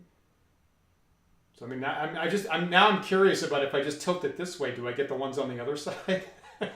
So I can get one side or the other.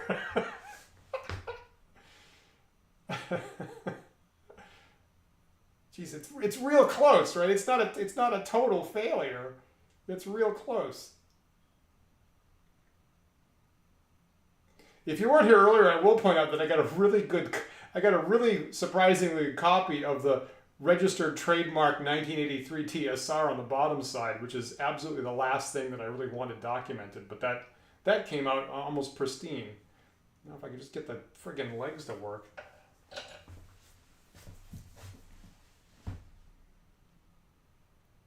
Really? Tilt it the other way? Really? Jeez, okay. I did not think this was going to be an exercise in dexterity. Really? I'm glad I'm getting this advice from you, Tanner. This is stuff I absolutely would not have thought to dare to do.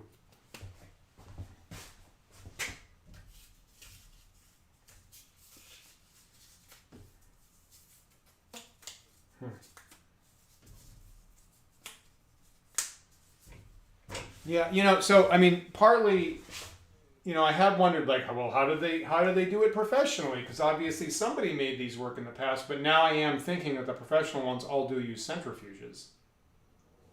So, but maybe just the shape of this, just by nature, needs that extra force.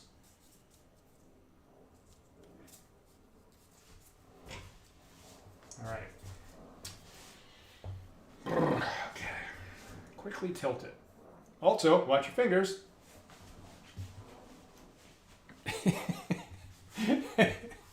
I like that, Emma. And now, the ridiculous thing is that actually did cross my mind. that really did actually cross my mind, and obviously that's unworkable.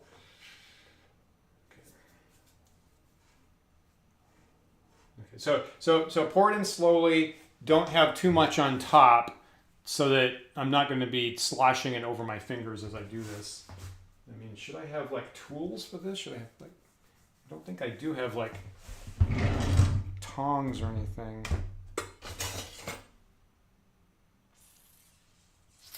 I might have to go get some.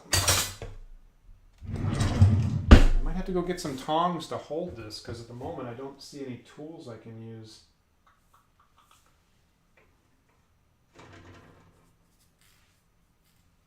One way, the other way. One way, the other way. Oop, poured it.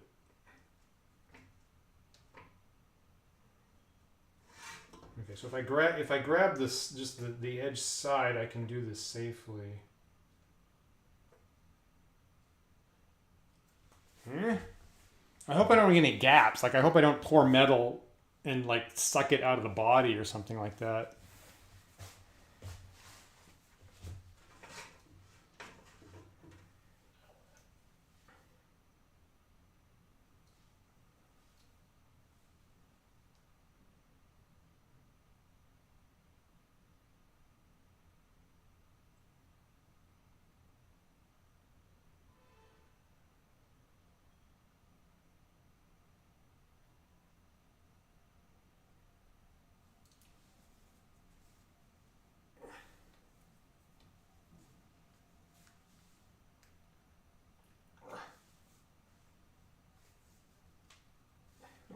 Actually I can't twist the portal off that.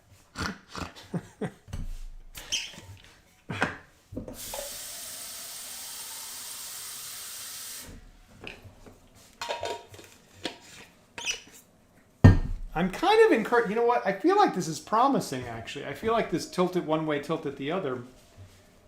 I think that's not crazy. I think that might possibly actually work.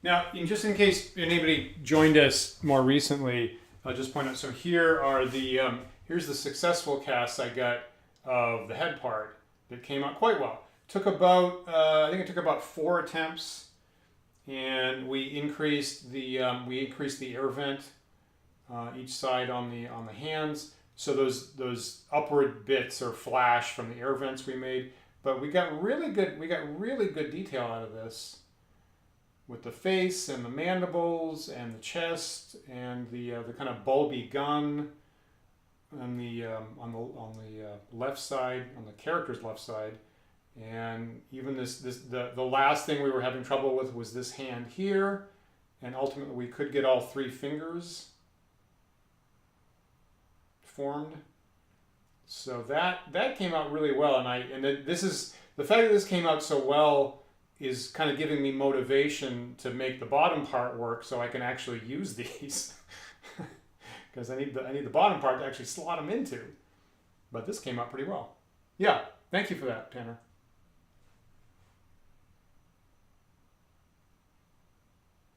Do I have flash on this guy? No, that's a gap in my finger.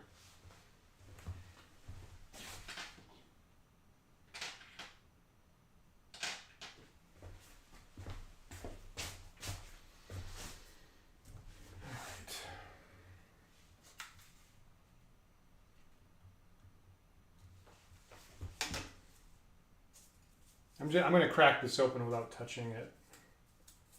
Let's see how we did here.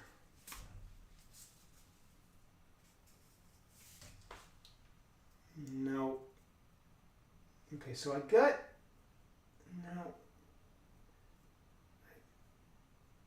sort of got 6. I sort of got 6 of the legs. So interestingly, the ones on the left, I still couldn't get. So maybe I should have it tilted, and then immediately take it and then immediately shake it in the other direction. Boy.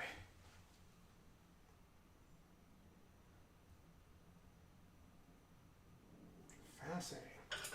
Did I get the question is, did I get the top right with that one that's submerged? I'm going to be surprised if I did.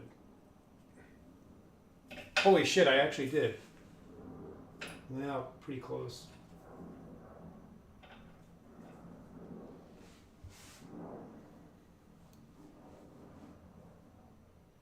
Okay, I didn't fully form this top right foot, but I got pretty close. It's these ones on the left that are still giving me trouble. If I got these 6 like this and I could get these 2 feet, I would actually call that usable.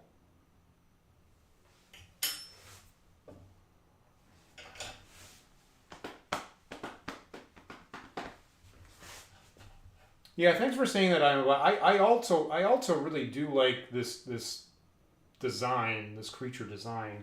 And like I say, which surprised some people, this was for my players when I gave them the choices, this was the first one anybody picked.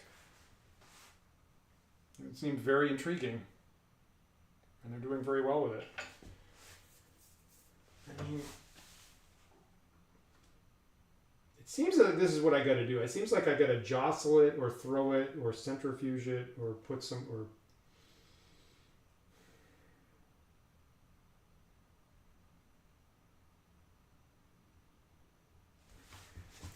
I'm gonna open up the pore hole a little bit more.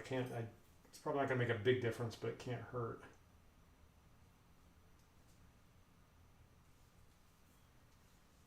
Just more space to get it in there.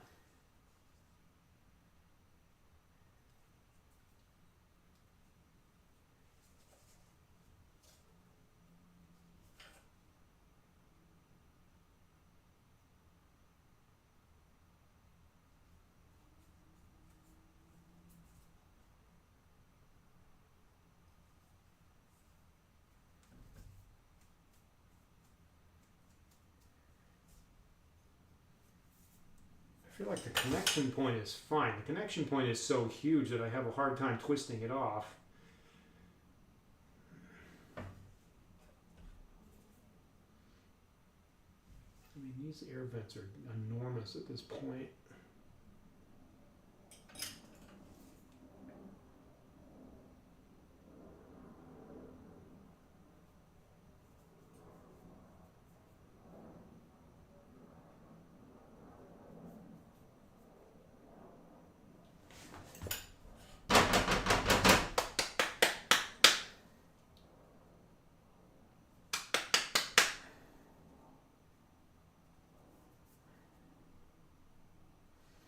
Okay, so here's the plan. So have it tilted up towards the bad side, and then as quickly as possible shake it on the other side. It's ridiculous.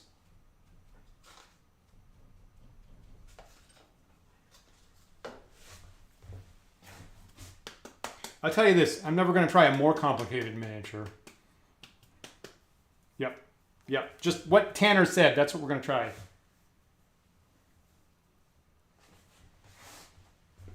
Boy, I don't... Yeah, right, and then if this doesn't work, I will get ridiculously aggressive with the air fence. I'm not sure that's going to help, but I agree it probably can't hurt. Okay, so that's the side that's bad.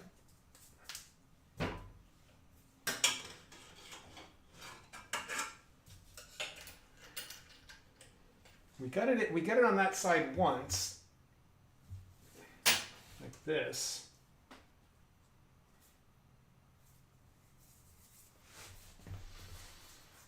Okay. This is taking way more dexterity than I'm known to have.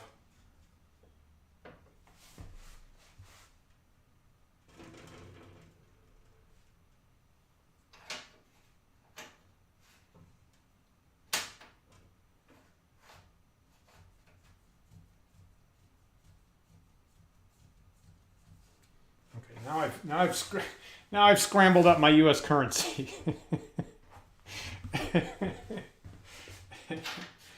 Is that like a legal violation? I can't remember.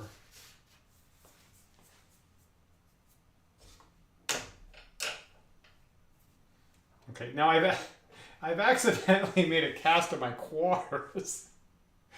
Oh man.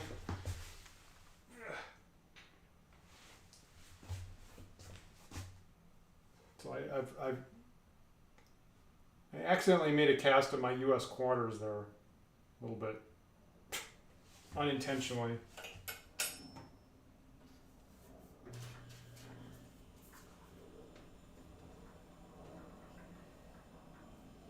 All right, now if this doesn't work, yes, we're going to get absurdly aggressive with the air vents up at the top of the mold. It wasn't required. We didn't need that for the stuff further down, but maybe the stuff on top, maybe can't use. Best use. There went the budget for the stream. I think I recovered them.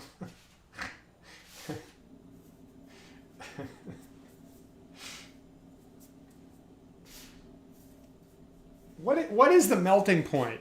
Does anybody know the melting point of U.S. quarters?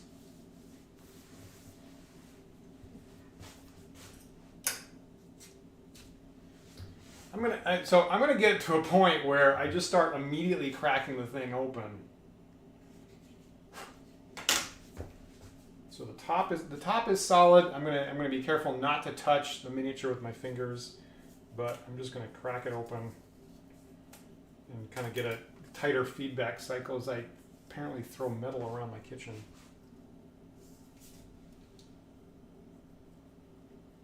No, that didn't work.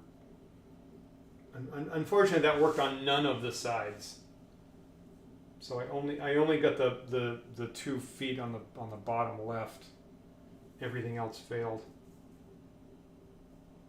That's a drag.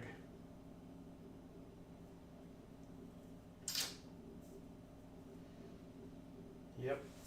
This might possibly be right at the edge of my capacity. This might be just one bridge too far.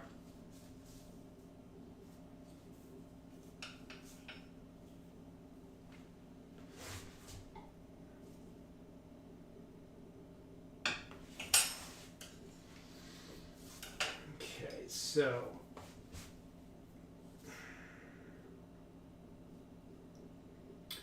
air vents all the way outside the mold, you say. I'm going to do that. See if that assists us. Definitely not something I've ever had to do on the 20 plus molds I've made.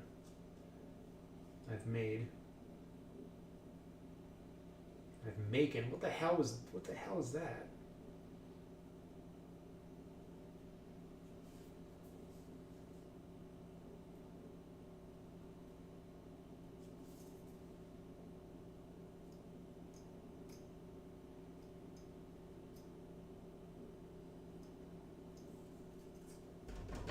There's the top two.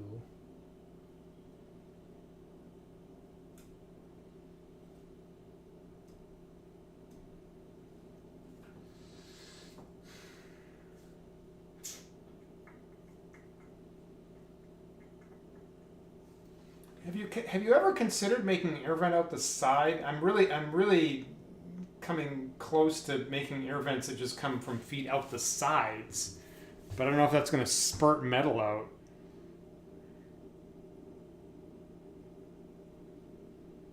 Yeah, I just failed to do that, didn't I? I totally just made a vent that went to the porthole. So on one side, I've got the register in the way. Geez, I don't know. Go around the register. Now I'm making corners in my air vents. Take that out.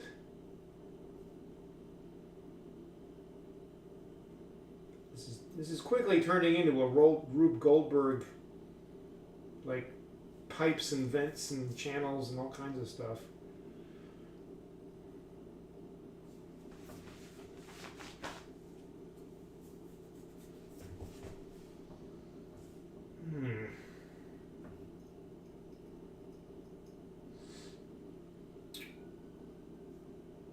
As long as it's higher than the void.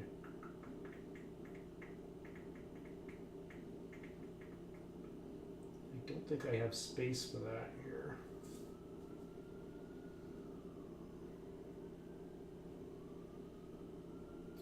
Okay, I'm going to get totally absurd and I'm going to cut an air vent in the side. I'm just making the call.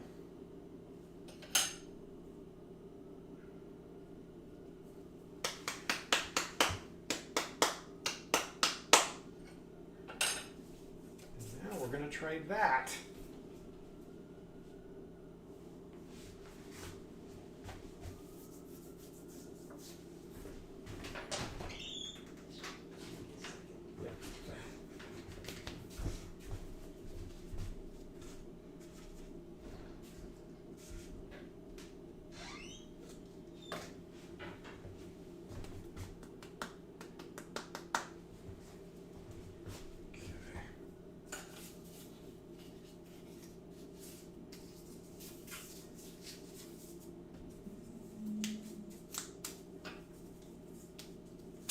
Alright, so I got air vents coming out the top, I got an air vent coming out the side absurdly, which might be, I highly doubt I'm going to have metal coming out of there, but it's a possibility.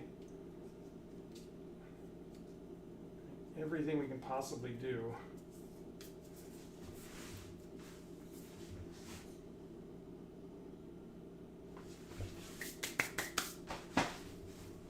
Right. So I'm going to grab it right on the edge. Right, this is where I'm grabbing it right here, so I'm pretty far away from everything. Good comments. I will jostle it around a little bit.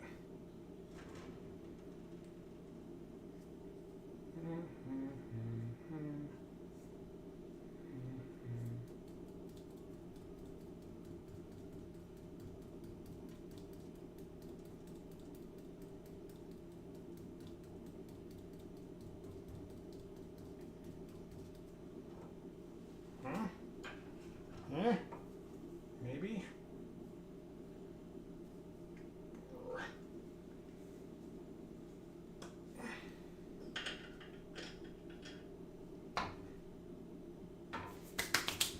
More and more powder on my shirt here.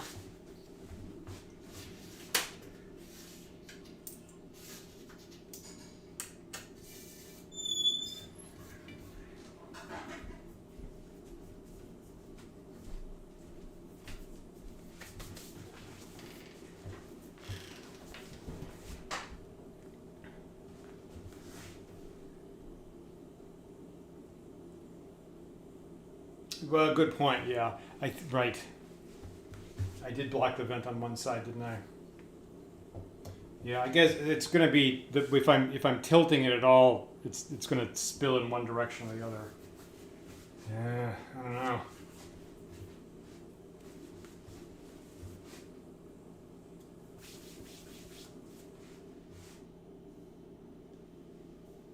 Okay, now I'm getting impatient. I want to see how this works.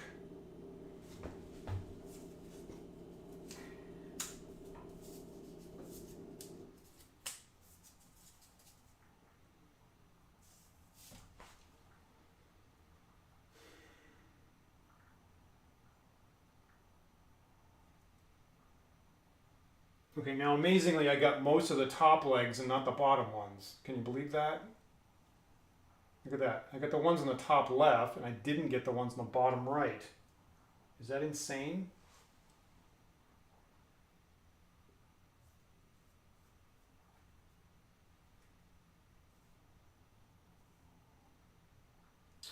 Okay.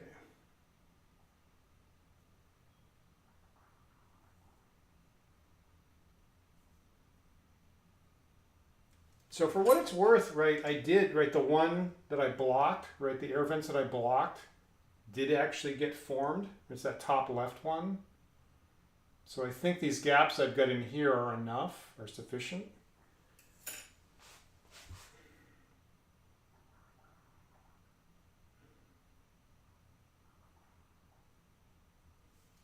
Amazing. Yeah. Thank you for asking. The light's good enough. So I got this, even though that's the air vent that's blocked. Right, I got this. This didn't form. Bottom right didn't form. Looks like I got this. So maybe so this form, this one that I took to the side, vented out the side, that seemed to work. It's got a little bubble there. Maybe that's telling me maybe I should actually do this on all the feet.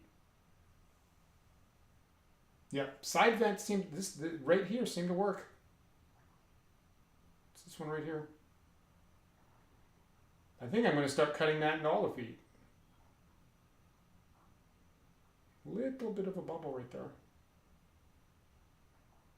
I'm willing to live with that. I'm willing to live with that. I can get the whole, if I can get all the legs to form. I'm going to try that.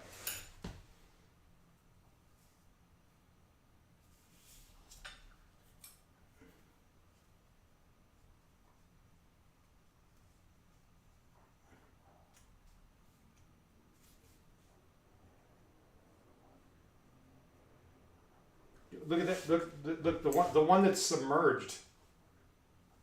Look at the top right. That actually, look at that. That actually came. You can see the individual toes on it. That's really encouraging. Right, that worked much better than I expected. Fascinating. Okay, so I'm gonna try cutting air vents in the sides of every single one of these things.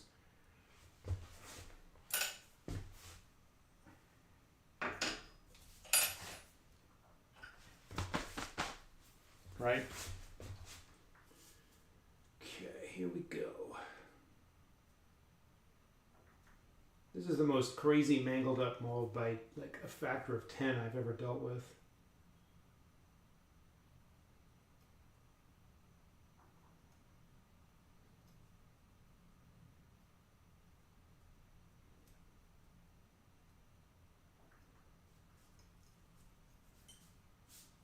so there's that. There's this. I'm going to take this out the side.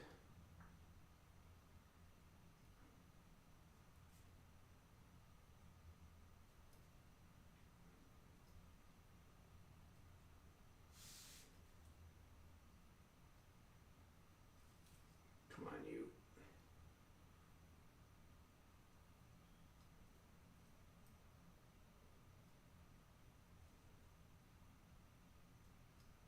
Okay. Okay. So now every single one of them's got a vent outside the mold, which I've never had to do that with any mold ever. At this point I have 6 side passages. I got 2 up the top. Well, maybe I have 5 side passages, I guess. But yeah. You would think that I'm going to be lucky not to have a Niagara Falls of lead coming out all the sides, but it worked for one. They're very small, right? Usually, I do feel, usually with this rubber, if I have a channel that small, the metal can't get through. So I feel like this is worth a shot. If I completely mangle this, right, it's not the worst thing in the universe. I could just make another mold and try some different strategies. So, and I'm not wasting any metal. I can just recycle everything. That's a good deal. Let's try this.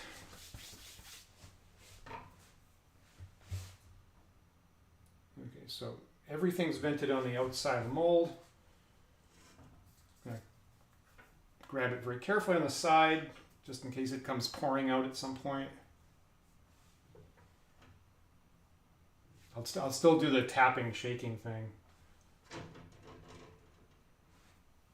Okay, something did come out the side for what it's worth.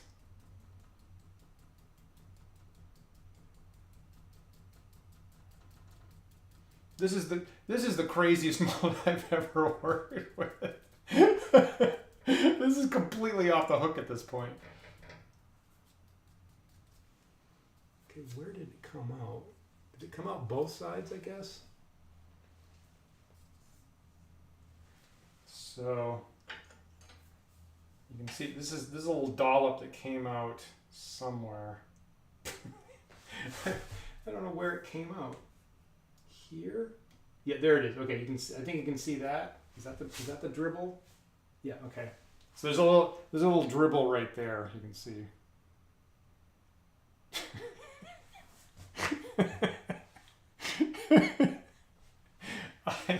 I have mutilated this. I have mutilated this mold. That's this is not recommended.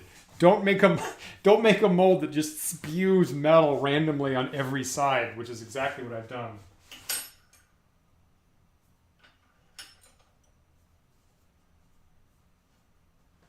Let my terrible choices inform your ability to make better decisions.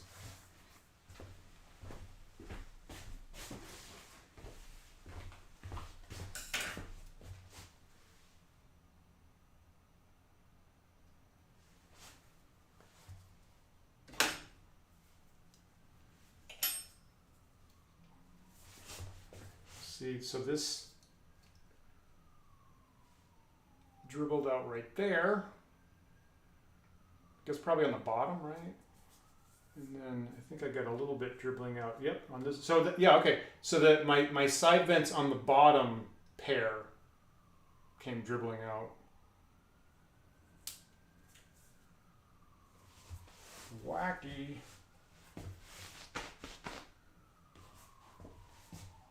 Yep.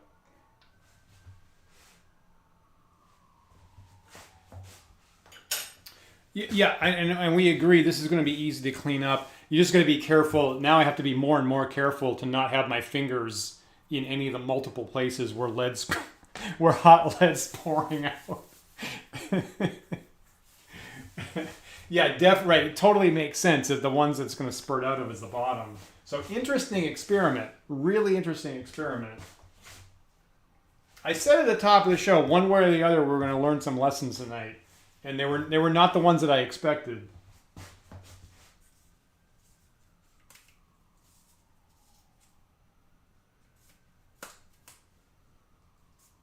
I will also say that sometimes I got to be careful that if I do have a really thin piece of flashing like that, it's really easy for it to be razor sharp.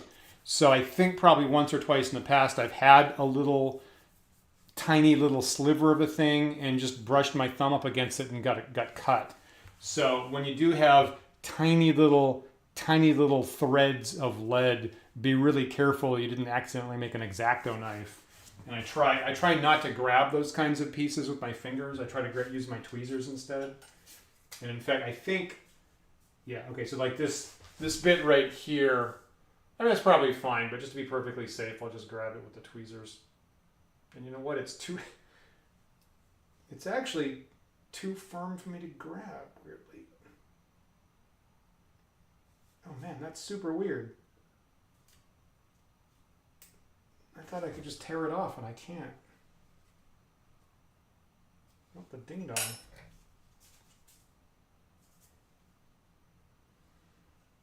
Yeah, you might, as an example, you might see.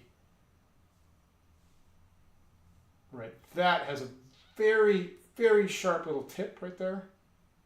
Like that's the kind of thing you could very easily stab yourself with a little bit. Be unpleasant. Like that's like a single atom tip on that little drippy thing. So that's the kind of thing I try to be careful about nowadays.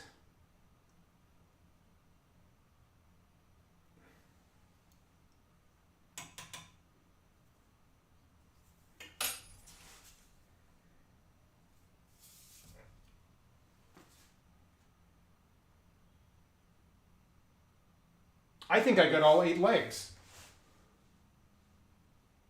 I got a ton of flashing around the edges. I actually think I just got all 8 feet there.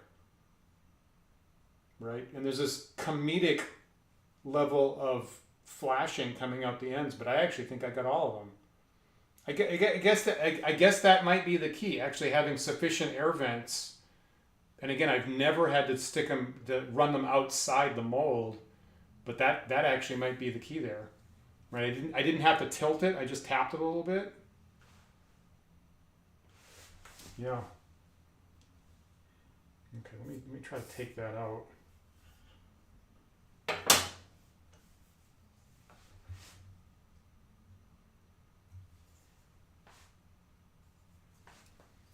Carefully. Now, interestingly, right, there's a whole lot of different ways that this is anchored in the mold. Right, I have this flashing bits up, down, left, right, every which way. So it's kind of like there's this web of stuff that's stuck in the mold. So it's kind of being a little picky of me coming out. Did I get the submerged one?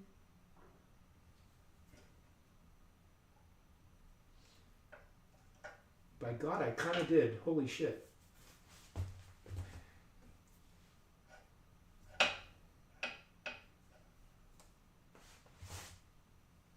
Look at that. 1, 2, 3, 4, 5, 6, 7, 8 feet. Look at that.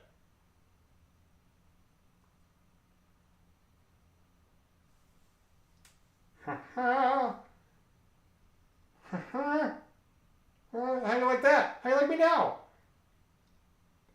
That worked. By God, that worked. Ha.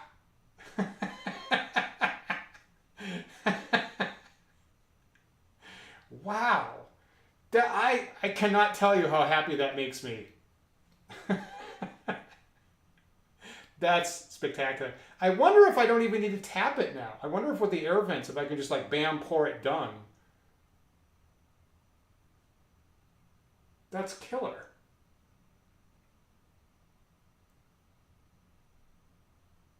Right? Thank you. Thank you for that. Oh man, I'm glad you guys stuck around for that, because I was starting to like, I think I'm gonna have to get off the stream and like without that happening. Yeah. Right? Good point, Tanner. Yeah, a little bit more flashing. Yeah, that's crazy. Holy shit. That actually worked. Amazing. All right. So that's, we're going to call that one, right? And I would love to get two more to go along with my three head pieces. Let me throw this one back in.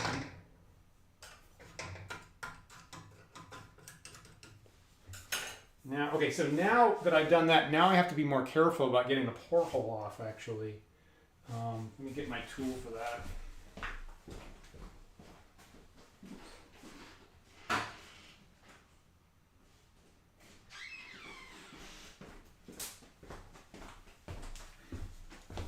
My utility tool.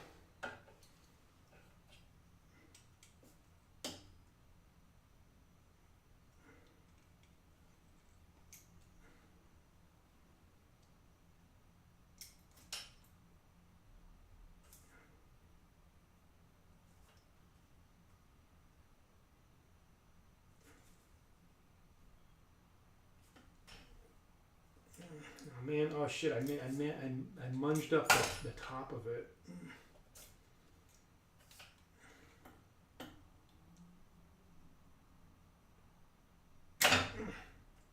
Okay, that's all right. That's all right. Okay, so I slightly munged up the top of it, getting the porthole off. But again, that's going to be under the head part, right? So I can file that down. Yeah, pretty good. I can adjust that. That's all right. Cool. One.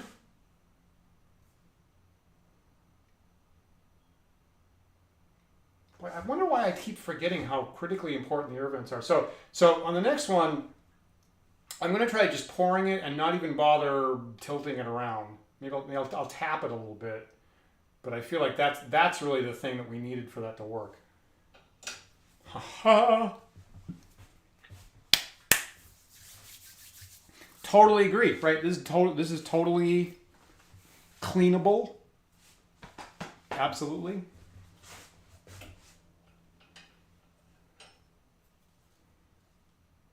I mean, usually, on a lot of this stuff, in fact, I'll just do it right now while I'm waiting for the other stuff to melt.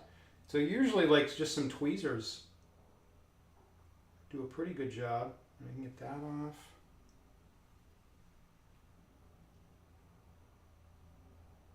Oh, isn't that interesting? Isn't that interesting that these two got hooked up? These 2 feet got hooked up outside the mold, right? So I guess that's why I couldn't grab this outside, because it dribbled out both of the air vents and then hooked up as they both dribbled out outside.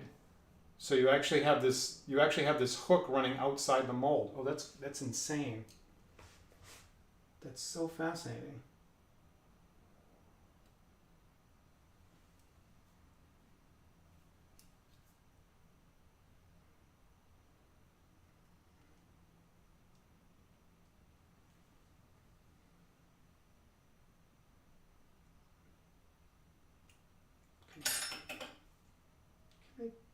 Okay, I'm gonna be more careful with that. I'll clean up more of that stuff off camera before I get over ambitious and break off one of the legs.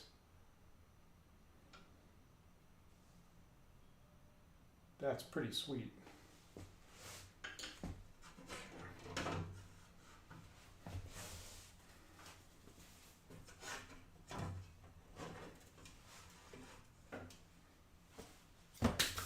Okay, that's very encouraging. Now make Tiamat. Oh God.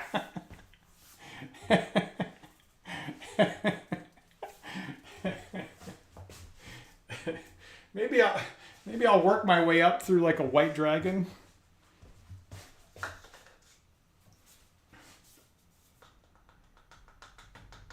I really want to get into line taming, but I'm gonna work my way through chartered accountancy first.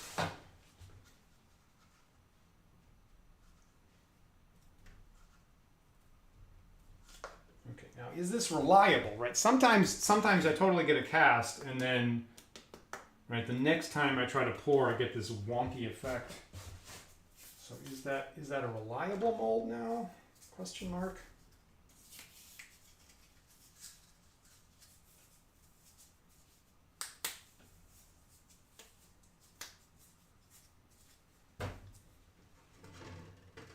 Is this melted? Yes.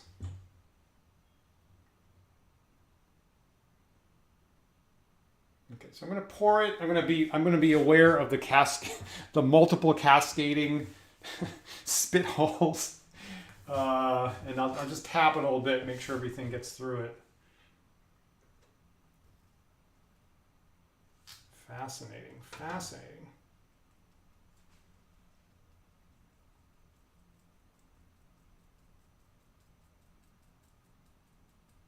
So I have these little blobs. Did you see that there? This little blob that fell out.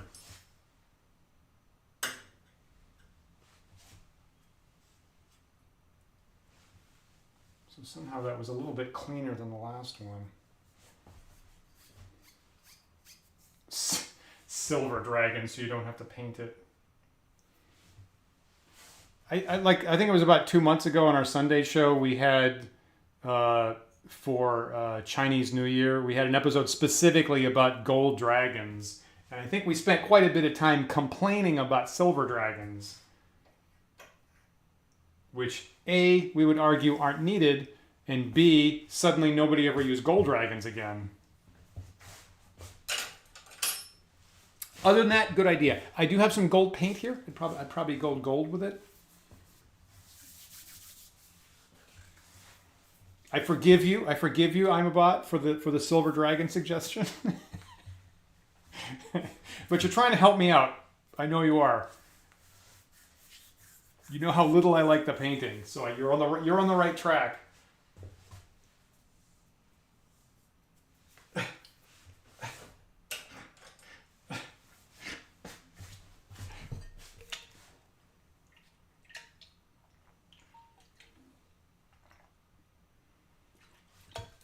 All right. Thanks if you're hanging out still.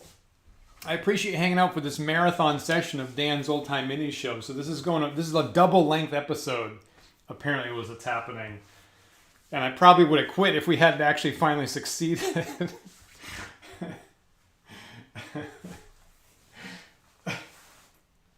So this is a good night.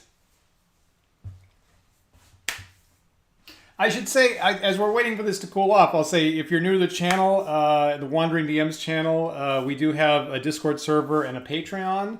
And feel free to, if you're not already a member, feel free to check out patreon.com/wanderingdms. We have a couple different tiers, and every one of them gets you access to our Discord server, where we're constantly having conversations about old school gaming and D&D and science fiction, horror games, and mold making. Well, not so much mold making, but miniature painting. There's a lot of that.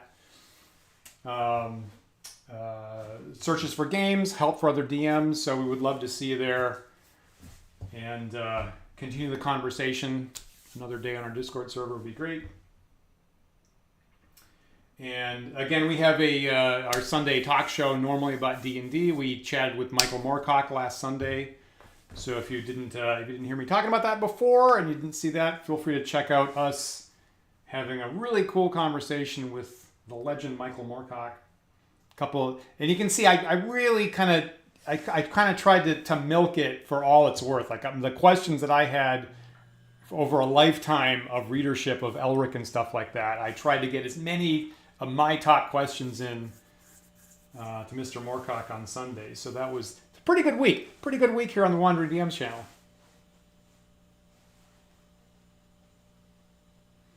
Oh, that's an interesting thought, Imabot. Put some kind of maybe additive or something, and just get the lead to actually oxidize to a different color. That's something I never thought of. Let me open this up. Probably still pretty warm. Let's see if I get all it looks interesting. So weirdly, I'm getting cleaner ejections. I managed to avoid the giant rivers this time, and I just had little plugs on the bottom. I don't know if I just got lucky, or the mold matured, or I got better at it. Maybe I poured it more slowly. Yeah. Yeah, that worked. Yeah, I got all 8.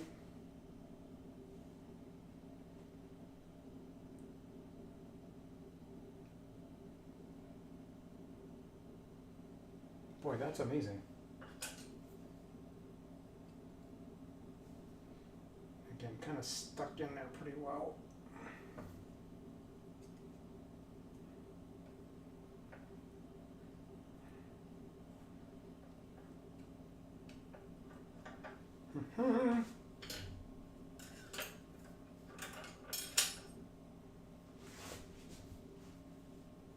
Another successful cast. Look at that. Boy, that's pretty cool. You can see, you get the detail and like all the separate toes there out on the ends.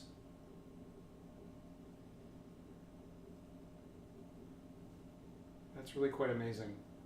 Also, it's quite hot. The poor hole at the top is pretty. Like, I'm so excited. I really want to see this, but the poor hole is slightly burning my hand, so I'm going to put it down. That's good.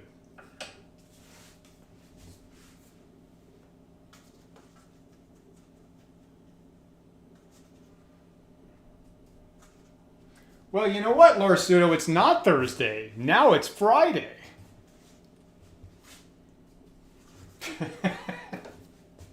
At least where I am here in Wandering DM's HQ, Brooklyn, here in New York City, it did work. It's taken us a double-length episode, and we more or less figured out how to get one more leg every couple of casts, and with a lot of help, from folks here, like Tanner Cast and everybody else. And the main thing is that, and I've never had to do this, but Tanner encouraged me, is I've never had to make air vents run outside the mold before. And so at this point, I've got separate air. I really didn't want to do this to begin with, but I've got separate air vents from all 8 feet running outside the mold, including running off the edge of the sides of the mold. So I get, you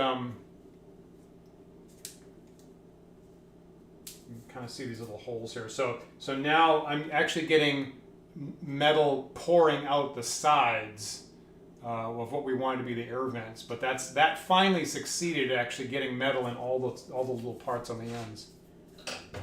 And that's what it took.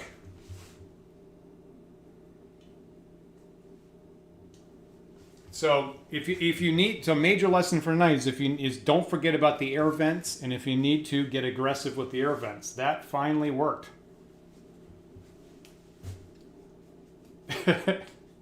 Tom, thanks for checking in. I'm glad you stuck around for the success. So I'm trying to get one more. Right? I'm trying to get number 3 to match up with my 3 head parts. And you know what? So I'm gonna do one more experiment of, do I even need to tap it at this point, right? It might just be that the air vent solved the problem. So I'm gonna try a pour here and not even tap it, and just see if it works on its own. And if that doesn't work, I'll come back and I'll do the tappy thing.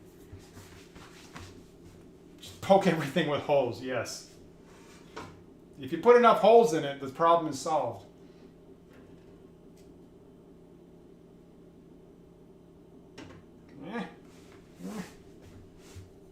So again, I get some tiny little blobs falling off the edge, like there. Makes a little bit of flashing, no big deal. Back you go. Oh, so good.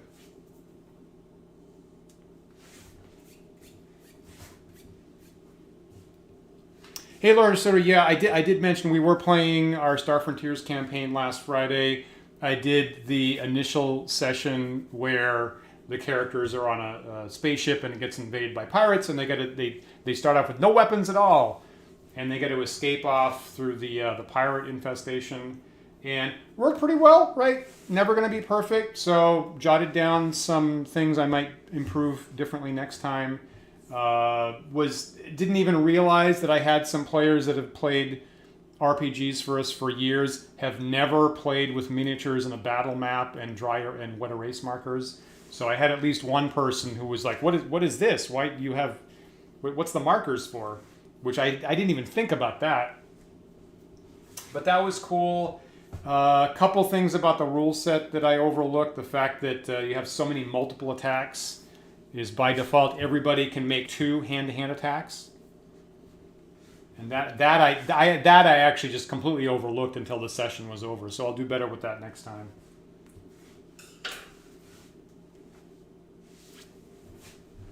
It's an interesting little rules tidbit in Star Frontiers that technically you get one hand-to-hand attack per arm-leg pair. So human, right? You got left side, you got right side arm-leg pairs. So you get 2 attacks, right? Yazirian monkey men, same deal. The Vrusk, right? They got 8 legs, but they only have 2 arms. So there's only 2 arm-leg pairs in the Vrusk. These guys we're working with tonight also only get 2 attacks. But if you're a Dralocyte and you have enough limbs, you can form 3 legs and 3 arms, and now you get 3 hand-to-hand attacks. But only the interesting way the rule has worked is that the Vrusk here don't get extra hand-to-hand attacks the way it's written. And that's kind of buried in some text. I totally overlooked it. Totally didn't think about it. I was giving everybody 1 attack. The combat went long, frankly, and I was like, "Why is this happening?" So I'll do better next time. Can I crack this open?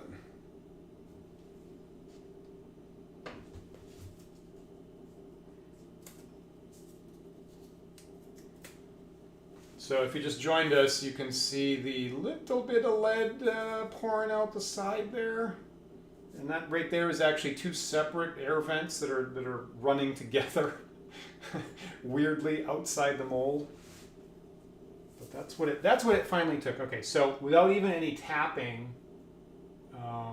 did this form properly? Yes, it did. Yep, it did. I think. There might be one. That's pretty good. I got all 8 legs. I think maybe the second to bottom on the left might not have formed the foot completely. So maybe I really should be tapping it to get full coverage.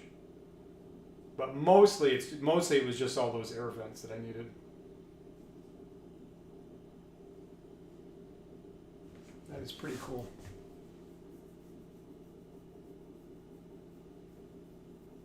That's exactly correct, Lord Pseudo. So where we left, for what it's worth, where we left on that session was they had just escaped.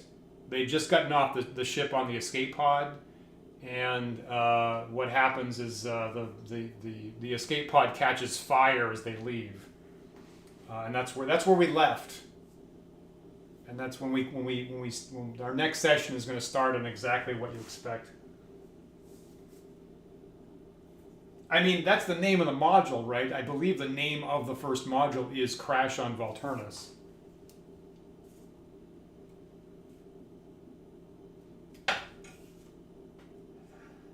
Yeah, okay, so I got one foot. I'm doing this too soon. I got 1 foot that didn't quite form fully. Right there. So I think, I mean, this is pretty good. I actually think I'm going to throw this back, and I'm going to do one and do a little tappy thing to make sure that gets run in there. Pretty good though. Did I not? I mean, does that have?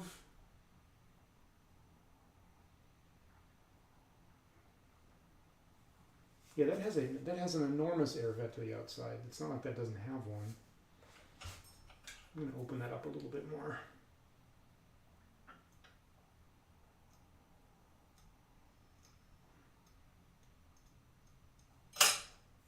Why not?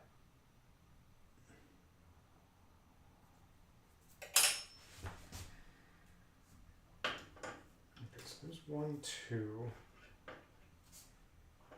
Do I have enough metal there?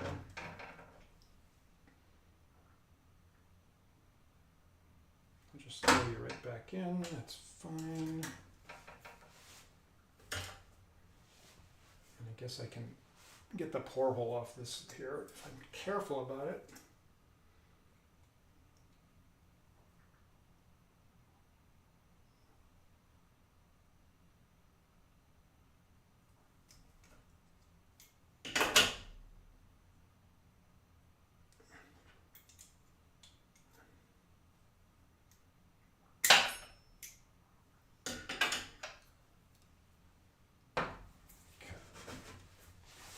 All right, so there's the second casting that was successful.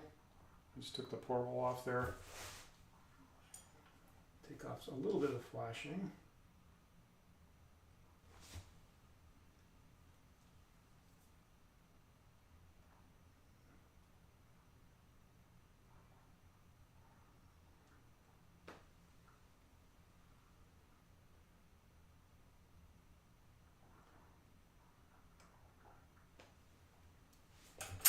Pretty good. And I am managing to get all the legs. None of them are glued together. Even these tricky ones on the top right are actually separate legs. And if you look at it in the right angle. So that is pretty nifty. And the other thing, you know, for what it's worth, I'm not even remembering the fact that we were trying to reduce bubbles, right? And I think we also did that. I have a little bit of bubble. Some of them are just coming up from the air vents, frankly. But compared to the last two, we clearly are getting way less bubbles relative to like how many corners and bumps and things could have potentially caught them. Okay. So, looking for one more good one.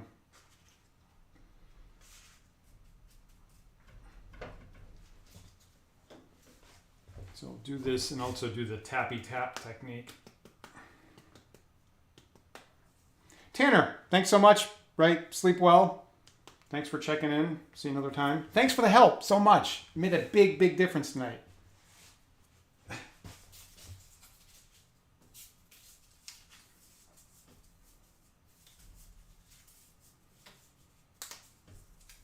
And Tanner's right that I could easily just one foot not being there. You're right. I could easily call that a pre-existing injury. Okay, let's get a good one. And you know what? If this doesn't work exactly right, I'll probably use Tanner's idea there.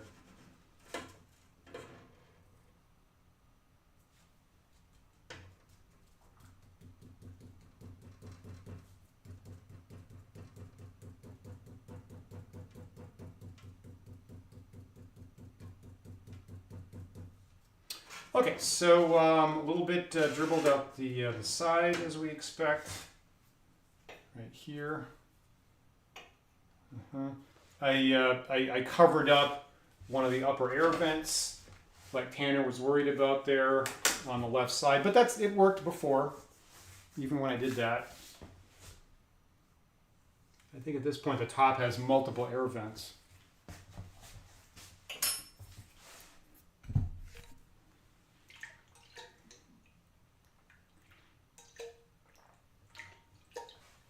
I will also say probably this is the last cast of the night. So we've been here going on about 4 hours. This time flew by for me. I don't know about you. You're probably doing something else. But this 4 hours just went by like nothing. So it's funny that, you know, being really super focused on something that you're interested in and you're getting a little bit of extra success every time. Boy, time really flies. That's a good question, Lorsuto. Do I have stand-in miniatures for the other stuff? And pretty much anything else, I'm just going to grab whatever I've got. I haven't even thought about what to use for those particular guys. They tend to write around on these dinosaur type things, so I might just throw some dinosaurs and go like these are what they're riding, and call it good enough. Some of the monsters I've gone out and I've gone to my local dollar store and I've just grabbed some packs of zoo animals and farm animals and jungle animals and stuff like that. So I'll just grab, whatever, an eel or a crab or a lion or something that's whatever's remotely close. I'm trying not to be too crazy. I will confess, since you asked, that I did go and a couple of days ago I ordered from 40 years ago. I ordered a blister pack of one particular monster on Volturnus. And the reason I excused myself getting it is that it does get reused like 2 or 3 separate times over the campaign. And there is this one, giant, super fast leopard with tentacles and a second mouth and, eye stalks that is a canonical, top-end predator that you have to deal with. That's completely terrifying. So I did excuse myself getting an actual miniature for that 40 years ago was sold in a little blister pack you'd get in a hobby store. And I'm not gonna go too crazy, but I did go, yeah, okay, this particular one, I guess I do want the super genetically modified terror machine. I will actually give myself that. So there's a chance that I might be painting that on an upcoming episode. And for what it's worth, in the game, it's called the Quick Death. That's the name of the monster, the Quick Death. So I did go pick up a Quick Death miniature. So I may possibly paint that on an upcoming episode. I probably don't need to actually duplicate that in that case.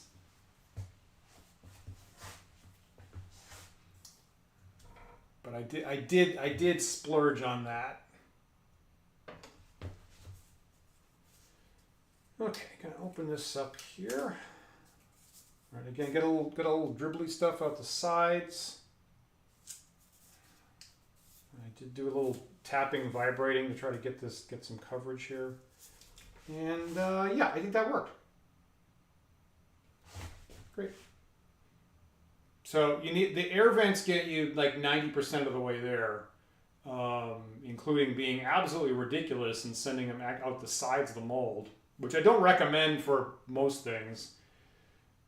And then I still have to do a little tappy, tilty thing in order to dependably get it, and that's what it took.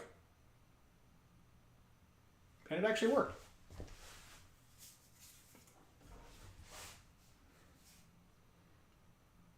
And we weren't sure about whether that was going to work for probably the first 3 hours of the stream. Get that out of there.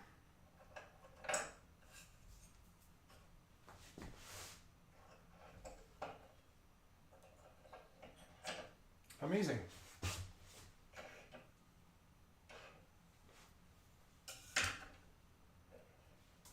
Super, super cool.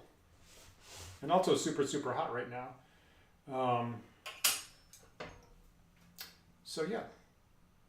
Get that in focus. Yeah, so I get all the feet. Right, even these ones that one above the other.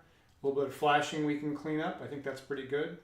So at this point, somewhat to our surprise, we actually did manage to get 3 Vrusk bodies tonight cast. Seems like the mold is fundamentally reliable. I still gotta be careful about it because now it's pouring metal out the sides. Tap it a little bit for coverage, but we got that. And I can clean up the 3 headpieces that we got working earlier in the night, and that came out with really nice detail, as we saw there. And then I can put them together, and hopefully we'll come back in 1 week, and I'll have them assembled and primed, and then we can do a little painting job on our Vrusk. And that'll actually complete the player character races that are in Star Frontiers. So we've got the rather easy to make blobby Dralocytes that we started with, and then the monkey Menuzerians, and these were the things that we weren't entirely sure were going to work at all. I am completely covered in talcum powder. I've got lead, I've got talcum powder, I've got all kinds of stuff. And I think we're gonna call it a night because apparently I have some cleaning up to do. And that's a lot of lead. We're pouring some serious hot lead here on Dan's Old Time Mini Show. So I think I'm gonna wrap up here in a minute. So as usual, thank you guys so much for hanging out, and the advice was really critical. I don't think we would have gotten that to succeed tonight without working kind of cooperatively with Tanner and everybody else. So thanks so much for hanging out and joining me on my little bit of insanity that I'm wont to do here. And I'm really thrilled about that. I was giving myself about 50-50. I was giving myself about one of those coin flips about whether this was actually going to succeed tonight or not. So I'm actually really delighted that we got that to work. And I'm going to have to document, right? The key thing was getting the air vents. Never had to do that before. I'm really glad that Tanner encouraged me to pass them all the way out the mold that I hadn't had to do before. So that makes a huge difference if you are going to do something with a lot of detail, with a lot of spindly parts. And I guess I'm having to remember how important that is, basically. So that one we're going to take as a W. That was clearly a win tonight, and I'm super psyched about it. So we'll come back in 1 week, next Thursday at 9 p.m. Eastern time again, probably for a normal length episode. So again, if you sat with us for this whole episode for about 4 hours, really appreciate that. Hopefully, it was kind of entertaining as we explored whether this was going to work or not. And the bigger Wandering DMs channel, we are off this Sunday. Paul is at Rising Phoenix Convention in Massachusetts, so we don't have him. We'll be off this Sunday. We'll be back another week for more D&D chat. And again, we'll be back next Thursday to paint these guys. I want to spend more time with these Vrusk because I'm freaking excited about it. I am totally hooked now. I don't know. You know what? There's a lot to paint here. So I guess there's a very small chance next Thursday I'm going to be painting these guys for 4 hours. I kind of hope not. All right. So that's it for tonight here at Wandering DMs HQ in Brooklyn. Thanks so much for hanging out and checking out on our mold making here. And we'll be back in 1 week for more of Dan's Old Time Minis show. Thanks a bunch. Have a good week, everybody.